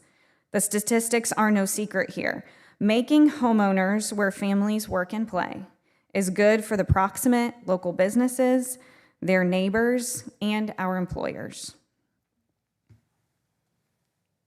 Okay, so let's dive into the property here. To orient ourselves to this property, you can see where the pavilion site is, and then we follow 501 here to Broadway Street. When you go down Broadway Street, you'll see where the downtown section of Broadway ends, right at 3rd Avenue North. And if you're driving back toward 501, you'll see that that's where the property is located. Zooming in here, I want to take note that there is the Wither Swash area. So if you look at where Broadway Street connects to where the dog parks and the cemetery are, You can see that connection. And then right above and to the right of the property, that is where Shelley Park is, where there was a significant amount of stormwater improvement done in that area. So we first brought this opportunity to you in a workshop in early May. At that time, we had just gone under contract. We have now completed our due diligence, and this resolution is our last step before our due diligence period ends this evening. In this due diligence, we found several things. So we completed an appraisal, which is in all of your email inboxes, that confirmed the value of the contract and the value of the property. We completed a phase 1 environmental review, which was not completely required, but we wanted to make sure that before we came with an ask to you, that there were no environmental concerns involved with this property, and the environmental review came back clean. We wanted to share with you the project itself actually is penciled as a successful project, even with vertical financing on the construction. And so we do have a financing plan for the rest of the project. And so also in your email inboxes is a letter of intent from 2 banks who co-authored the letter being willing to finance the vertical part of the construction. We have a preliminary site plan, which we will look at here in just a moment. We actually have gone through several iterations, and we've talked with planning and zoning at length about this project and have found some good opportunities. We did a review of the current structure's historical significance. There is a structure on this property, and it was built in the early 1900s. And so we contacted the SHPO office, and we looked into state history records. We found no historical significance of that property. There are current leases on the property, and they expire in October of 2027, late October. And so I know that I've acknowledged that the seller has been in contact with the seller's residents, and that they are aware that when their lease expires, it likely will not be renewed. And the expectation is that we will not touch the dirt or touch any of the property until those leases have expired. Okay, so let's talk about the priorities for this development. We are wanting to exact the highest possible yield on this property without compromising the quality of the development. We've had several discussions with planning and zoning about the opportunity here. It is a unique parcel, as you can see by its shape. It's more unique with its topography as well. So there are many quirks to this piece of land. Our goal is to achieve 16 units. In basic math, the cost per unit here would amount to $30,000 a unit, which is a very good value. To put it in perspective, Habitat is currently quite happy to find a land opportunity that is $50,000 per unit with utilities at the street. And as I'm sure many of you know, market developers have much deeper pockets for a cost of land per unit. And so even if actually this site plan that we're looking at here is a recent draft, it is absolutely not the final draft, but it is currently drawn for 12 units. Even at 12 units, you're looking at $40,000 per unit, which is still a very good use of funds. Our most recent meeting with planning, we determined that there are several opportunities here to explore in future drafts to achieve that density goal of 16 units. We want to prioritize green space. There's some beautiful live oaks on this property, and we want to make sure to preserve and also to celebrate them. There's some parking around the street center on the site plan that we are looking to move away from the live oaks and make that a proper green space that folks can occupy. There's also an opportunity here for a city stormwater easement. I did talk to Public Works this morning to confirm, because this was something that Brian Tucker had brought up when we first started talking about this property. I pointed out the proximity to Wither Swash and Shelley Park. There was at one point a discussion about a master plan to connect the stormwater drainage between Shelley Park and the Wither Swash. So this property would be sitting right in the path of progress. We would happily grant that easement to the city. In conversations with Public Works this morning, they said they would be very happy to receive that easement sooner rather than waiting until having a shovel-ready stormwater project. So we want to make sure to take note of that as an opportunity. Okay, exterior. A lot of folks have asked me, what will this look like? These pictures, you can see there's several here. These are not exact renderings of the actual project, but I want to note that when it's all said and done, the Horry County Community Land Trust has an economic imperative to create a product that our intentionally narrow market wants to buy. So it's on us to make this a really quality product. We have also a responsibility as an early mover on denser residential development in the downtown area to deliver something the neighborhood can celebrate.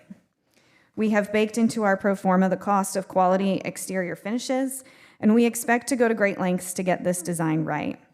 We are fully aware that what we develop here will set a perception among our working families, and we want that perception to be a successful one because that will provide us the opportunity to serve more families across the county.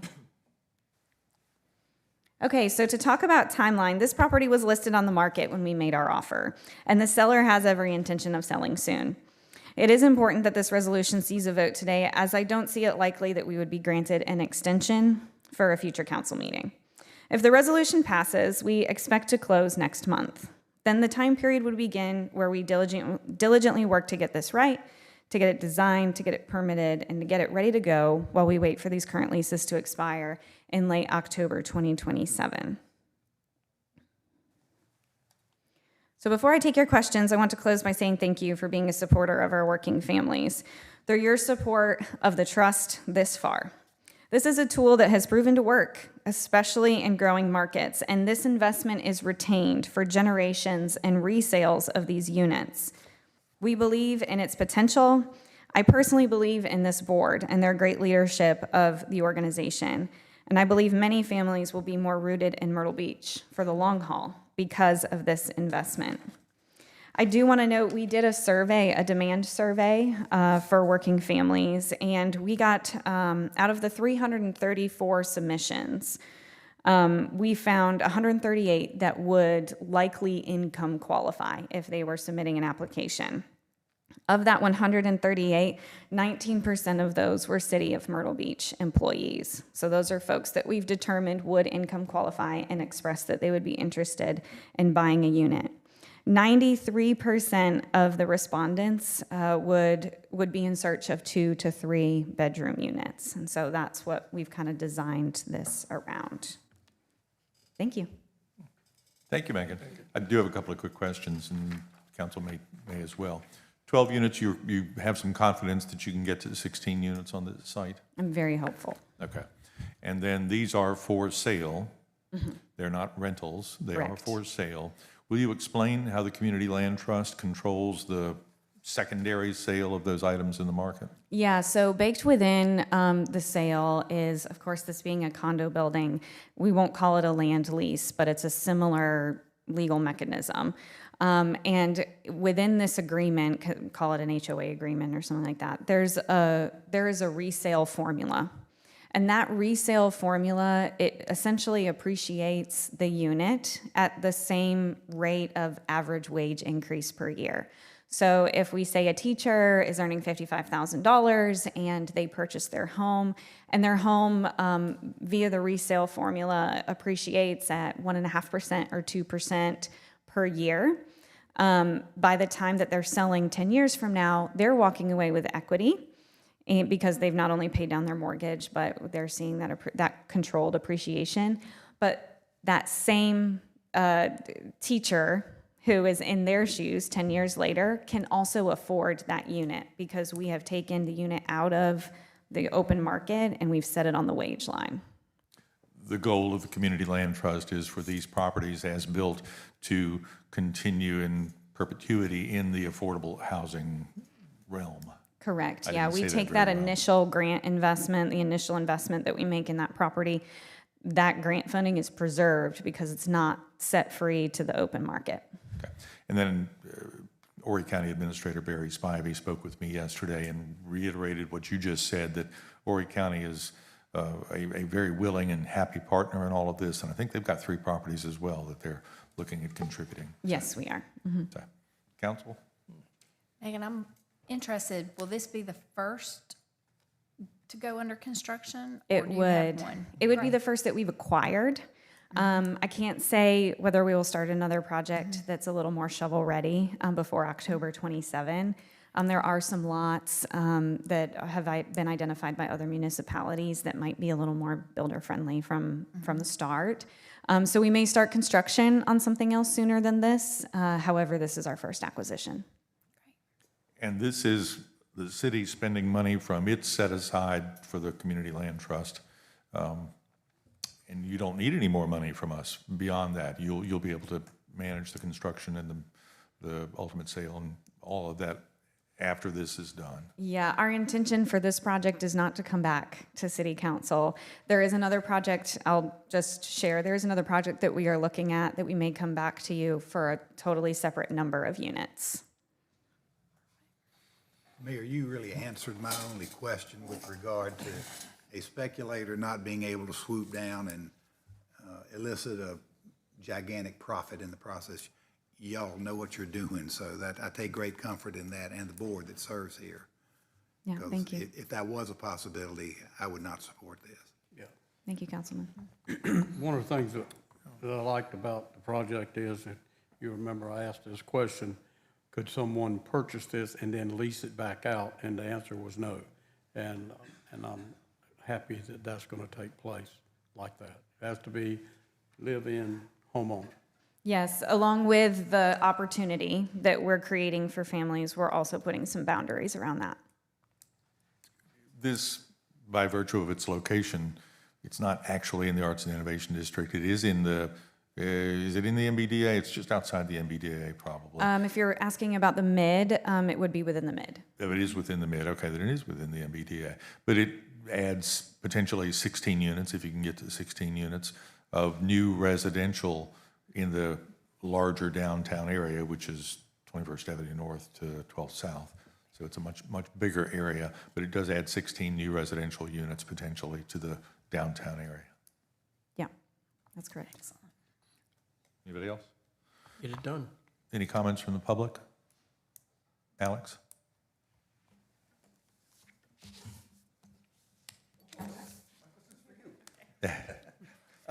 Actually, Megan brought it up and made me wonder, with 16 units and the commonality of the property and everything, we've all heard the horror stories about HOAs and everything, and I'd like to know how it's going to be administered for this property so that, these people don't get in and find themselves being administered by whack-a-mole property management or something, and their rates keep going up, and now they're being forced out of their home because of the HOA rates. So if Megan can speak to how the common property is going to be administered, I would like to know. Megan? That's a great question, Alex. Thank you. So the management of the land, so the land will stay property of the Community Land Trust. That's a part of the model and how it's controlled for generations. The way that the board is structured, once there are homeowners who are a part of the land trust, we've created what is called in our bylaws a tripartite board, which means that 1/3 of the board in the future is going to be comprised of homeowners. And so there will be a part of their voice in the management of the land trust at large. And then, of course, on the affordability side, we would be setting that what we would call the land lease fee. There would be a fee, just like any condo building, to care for all of the exterior needs. But that fee is set and then voted on by the board, which is a tripartite board in the future. So if it ever needed to be raised, it would include the voices of the homeowners involved. So the HOA would be responsible for common area maintenance and Correct, yes. exterior upkeeps as necessary? Yes. Okay. Any other questions? It brings me to another question, just to follow up with what Alex just asked a question about. So if you got an HOA and you got people who's going to be saying, okay, these things can be done, now I'm not hearing yet whether that will be done by a management company or that will be done by the county, the employees of the land trust. trust. We would likely contract landscaping and things like that. I don't think you'd see the executive director of the trust out there weed whacking, maybe. But there would likely be contract services involved. It would not be an HOA. I know we're using those terms to kind of liken it to that. That's the closest comparison we can make. But yes, I mean, the land would be maintained. It probably wouldn't be maintained by the county specifically or by... If I hear Mike's question correctly, the tripartite board, in other words, the community land trust, will be the HOA. Yeah, but I just, I So think they're what- not gonna, I they're think, not I gonna, think what we both have asked is it going to be actually managed by them and work being done, and it won't be an outside, whether it be Walkmall management, whoever, that will come in and do that, and it will raise and create higher fees. No, it would be managed by the trust. super. Thank you, Megan. Do we have a motion to approve, please? Motion approved. Mike and Mike? Long time coming.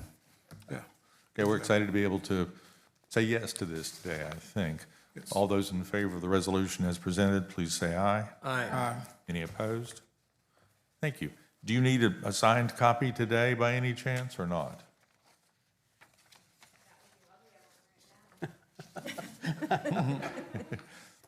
If you do, we can make that happen, I think. So, okay, thank you.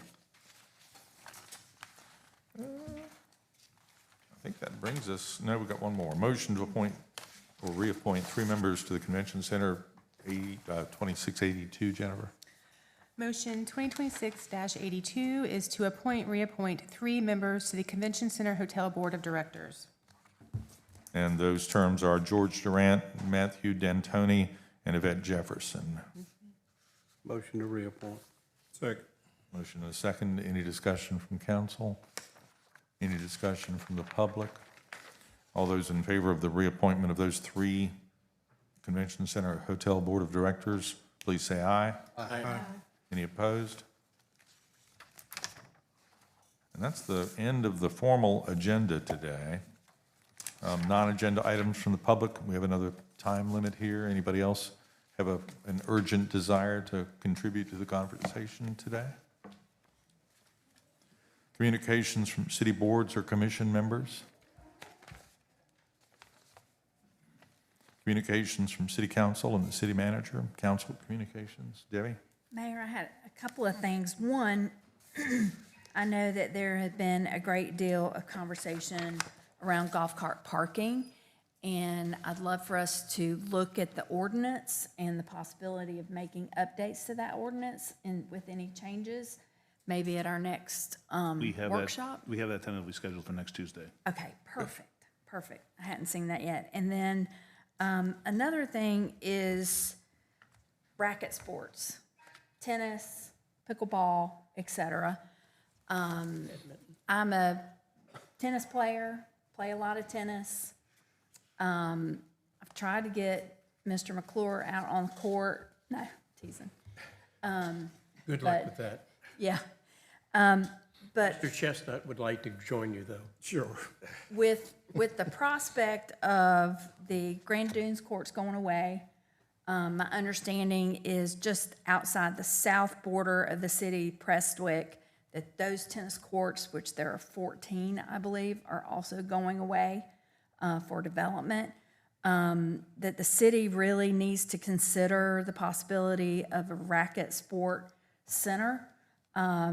And I received some information from the USTA in regards to what would be required, and they had several things that they sent to me. One, an example is like with 14 tennis courts, 4 pickleball, and a 6,500 square foot clubhouse would take just 6.5 acres. I'd love for us to start seriously looking for perhaps a piece of property that we could do something like this for the city of Myrtle Beach. I have played at the tennis center in Florence, state championships, also in Aiken. And we just don't have that capacity here in Myrtle Beach, but I think it's a great thing to think about. I think it is more of an investment in our community, maybe not as much as tourism, but it's still, fits we in would sports- need to build it sports tourism. where it could also be accessible to sport tourism. So I would just like for us to start looking at possibilities. I think it needs to be centrally located within the city. I don't think it needs to be all the way on the south end or the north end. I think it needs to be central in the city of Myrtle Beach. And I'd like for us to seriously, I know I've talked to many of you individually about this, and I've felt a great deal of support from folks to do this, but I think that I think the time is upon us to do something, and there's a great need, because I think we've got a very active community that enjoys racket sports. Mayor, I think we have an opportunity. I think we have land available, right just north of our sports center. I think it's 14 acres there. Somebody correct me if I'm I think wrong. there's 20, but some of it's in water. Well, I'm skipping the water. Okay. I think we have an excellent opportunity there, that land that we already own, and it obviously would be centrally located. That's what I was going to suggest as well. The town of Somerville won a municipal association award 2 weeks ago for expanding their tennis center complex. I think they added 14 clay courts to their mix of, so they've got like 28 courts, I think, in Somerville of all places, and they're hosting tournaments there. But certainly the sports center property, which we own already, or the old movie theater site next to the Midway Park, which is owned by AVX. It's a little south. It is a little south, A little so more central, I'm good either way. And I would also say both the South Carolina USTA, U.S. Tennis Association, and the National USTA are both paying very close attention and would be very friendly to grant requests. Oh, good. For a facility. And to that point, is there any way to get a preliminary cost estimate? And I fully support this. Fox, how would we pursue that? Yes, we're beginning to have meetings on that this week, so. Excellent, thank you. Ms. Connor can share that information with us, would be very helpful. Fantastic. How many public tennis courts do we currently have? I don't know. Or We have up 10 here and 10 at the high school, though, that we share. Four I think racquetball 4 we courts. own at the high school, and are there 3 or 4 at Midway? 6 and 3. Four, there's four. 6 and 3.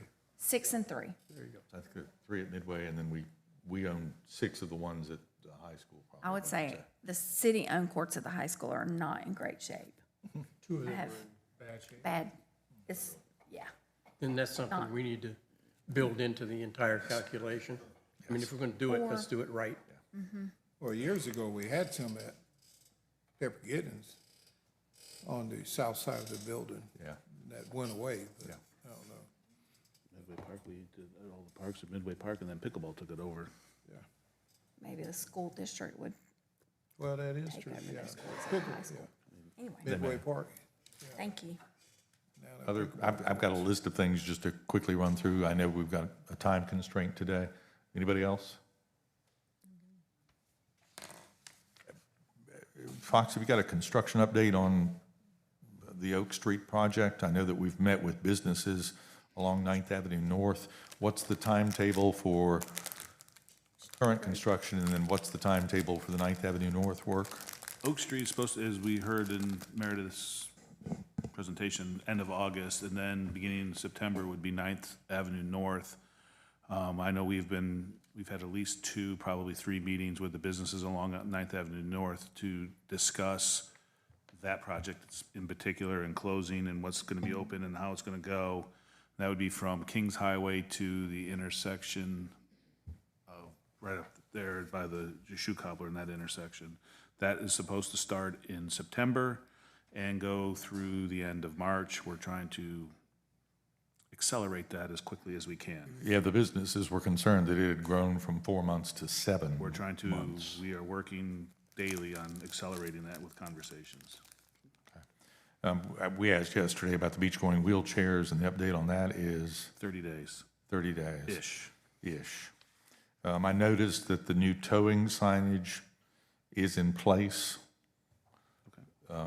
Where it does not exist, apparently the towing companies are not towing, which is nice. But as I've looked around the city, the new towing signage is in place. I don't know what the final deadline was, but it was like a week or two ago, I think. So, I don't remember. yeah. Have we stopped doing recycling on the beach? The last time I was on the beach, I didn't see any recycling containers. I did have to look in that. I don't know. I'm just curious about that. We haven't received any. This is the first I'm hearing of that. Okay, I'm just asking. We talked also about the zoning rewrite earlier. Where are we on that, and what's the deadline? Can come down and answer that. But I think I know. I'm just not going to say it because it would be wrong.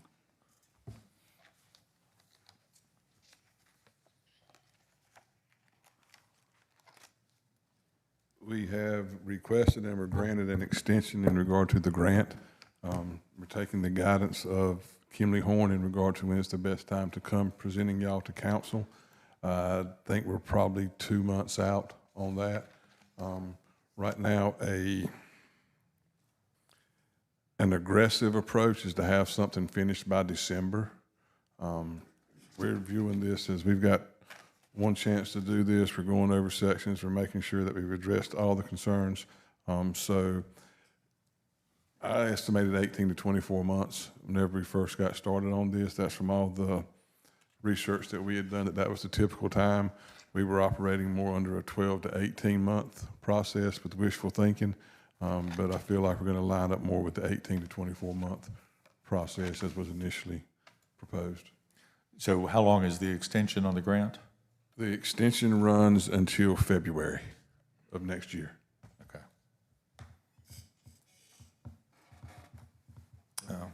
We still meet weekly. It's going to be a lot of some of the big changes that we've talked about. We talked about broad stroke with y'all, and we're kind of nailing out some of the details in regard to that. Sometimes things sound good in theory, but aren't so much so in practicality. And so that's some of the stuff that we're kind of working through right now to not only have a well-written ordinance, but a fairly enforceable ordinance across the board that's easy to understand. And that's the big thing that we're stressing on too, is we're trying to take away the interpretation moments from the zoning code and just let everything be more clearly stated. Will this process at the end of the day streamline the Community Appearance Board? That's the one subject that we hadn't really got to yet. It is on the agenda. And that may be one that we may need to get a little bit more guidance from y'all. We've talked about sending out another survey in regard to council. Maybe this survey not being so much questionnaires as much as it is, what would you like to see? What are areas of concern? The questionnaires have just been have been broad strokes, and we're getting to the point now where we're going to start to need to get a little bit more detailed in regard to some things. Yeah, I think in addition to CAB, this council has also expressed an interest in tree preservation and open space requirements, that sort of thing. We've already got covered on a broad stroke, and now we're getting more of the details. I think you posed some pretty good questions the last time that we brought that up in regard to it. And so we're trying to, again, get a user-friendly model, but there's only so much user-friendly that you can have and still have the enforcement side of the tools. So we're trying to find that happy medium. With that, I mean, anybody got an input on zoning ordinance rewrite real fast before I move on? With that, and I can't take credit for this, but someone suggested the other day, what if, under the first in service goal, we looked at how we could become the best, the most business-friendly organization to deal with? That doesn't mean that the answer is always yes, but that we fine-tune what we do so that we take the needs of the business community in mind, that they're deadlines are important, that we address it not only from a CAB standpoint, from a building permit standpoint, from a water and sewer standpoint, but also from a business license standpoint, and do an introspective, self-looking in the mirror and say, how can we be the most business-friendly so that people will actually say, man, Myrtle Beach is a great place in which to do business. Is that something that we could accomplish over a 2 or 3 month period and come back with recommendations and say, these are the things that we do well, these are the things we don't do well, these are the things we need to streamline, this is what we need to implement to make sure that we're providing that first and service experience for the individuals, the business owners that come to the city of Myrtle Beach for service.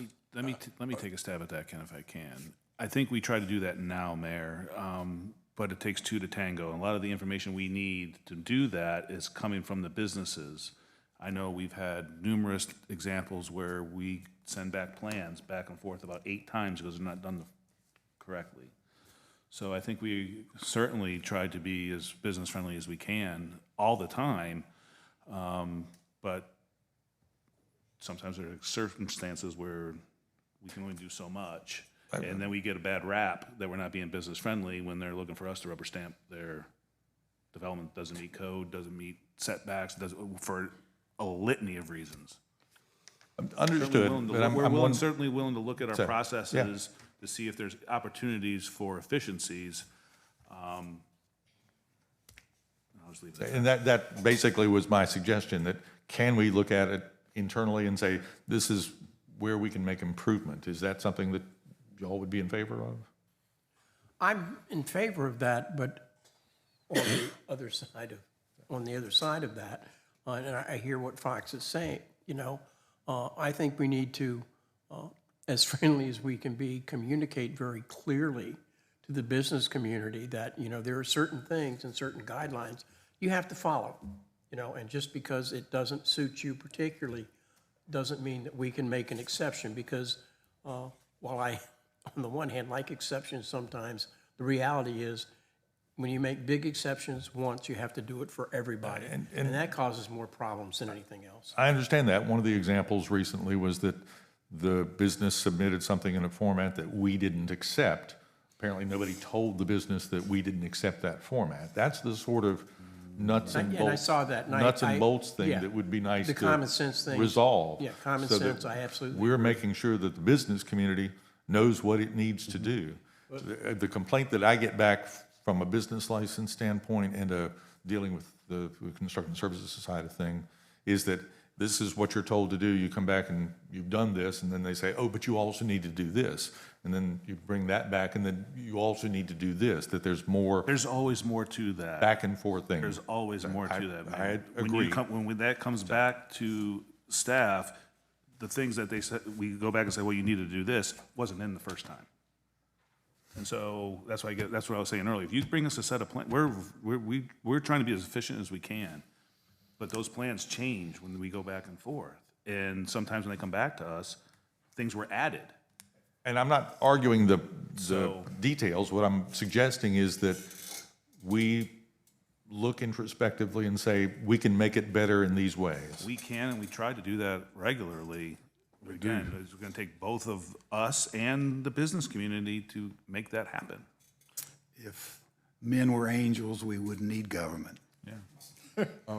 But we came up here asking questions in regard to the zoning rewrite. I think those are all valid points that you've made, but just for clarity's sake, probably about 90% of what just went on in that discussion has nothing to do with the zoning rewrite. Those are all in other different departments and everything along those lines. As far as the zoning rewrite goes, we are attempting to do everything that we possibly can. We're not, as far as business friendly, I think that's up for interpretation, but we are trying to do a more simplified version, and I think that's the way that we can be business friendly, not by making concessions, but by producing a simplified ordinance, a simplified document that is easy to understand and everything is clearly spelled out for you, and that is the direction that we are going. Thank you. We had talked earlier this year about having a conversation regarding districts versus at-large? Is that a conversation we want to have at some point? I think we need to bring it up in the fall. Let's get through the summer and the things. Just didn't want it to fall off the No, table. we talked about it. We even at one point in time talked about setting a small amount of money to the side so that as you get out and you discuss this with the community, we have the funds to possibly print things, to hand out, that type of thing. Okay. And we also probably, when we do this, make sure that we're presenting it in total. In other words, be careful of what you wish for, okay? I'm in favor of it, but you be careful of what you wish for. We're obligated to be neutral, if I'm not mistaken. We cannot take a side. That's correct. So, and then I asked this generally. We put additional money into the budget for landscaping. As I've said on many occasions, the south end of the city looks great, the north end of the city looks great. It'd be nice if the middle part of the city could look as nice as the rest of the. Can we have a landscaping plan to make those improvements occur over a scheduled period of time? And Fox does have Mr. Waits looking at several projects we've all suggested in the mid part of town. Okay. With 2 or 3 different individuals that have specific concerns.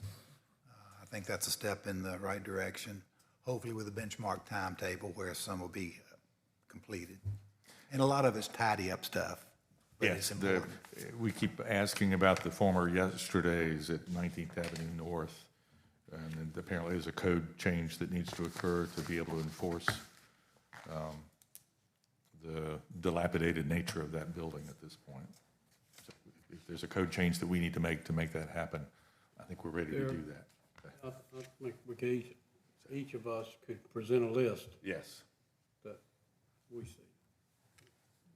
Anything else? Motion to adjourn. Is there a motion to adjourn? Is there a second? Second. Second. All those in favor of adjourning, please say aye. Aye. Aye. Thank you all very much.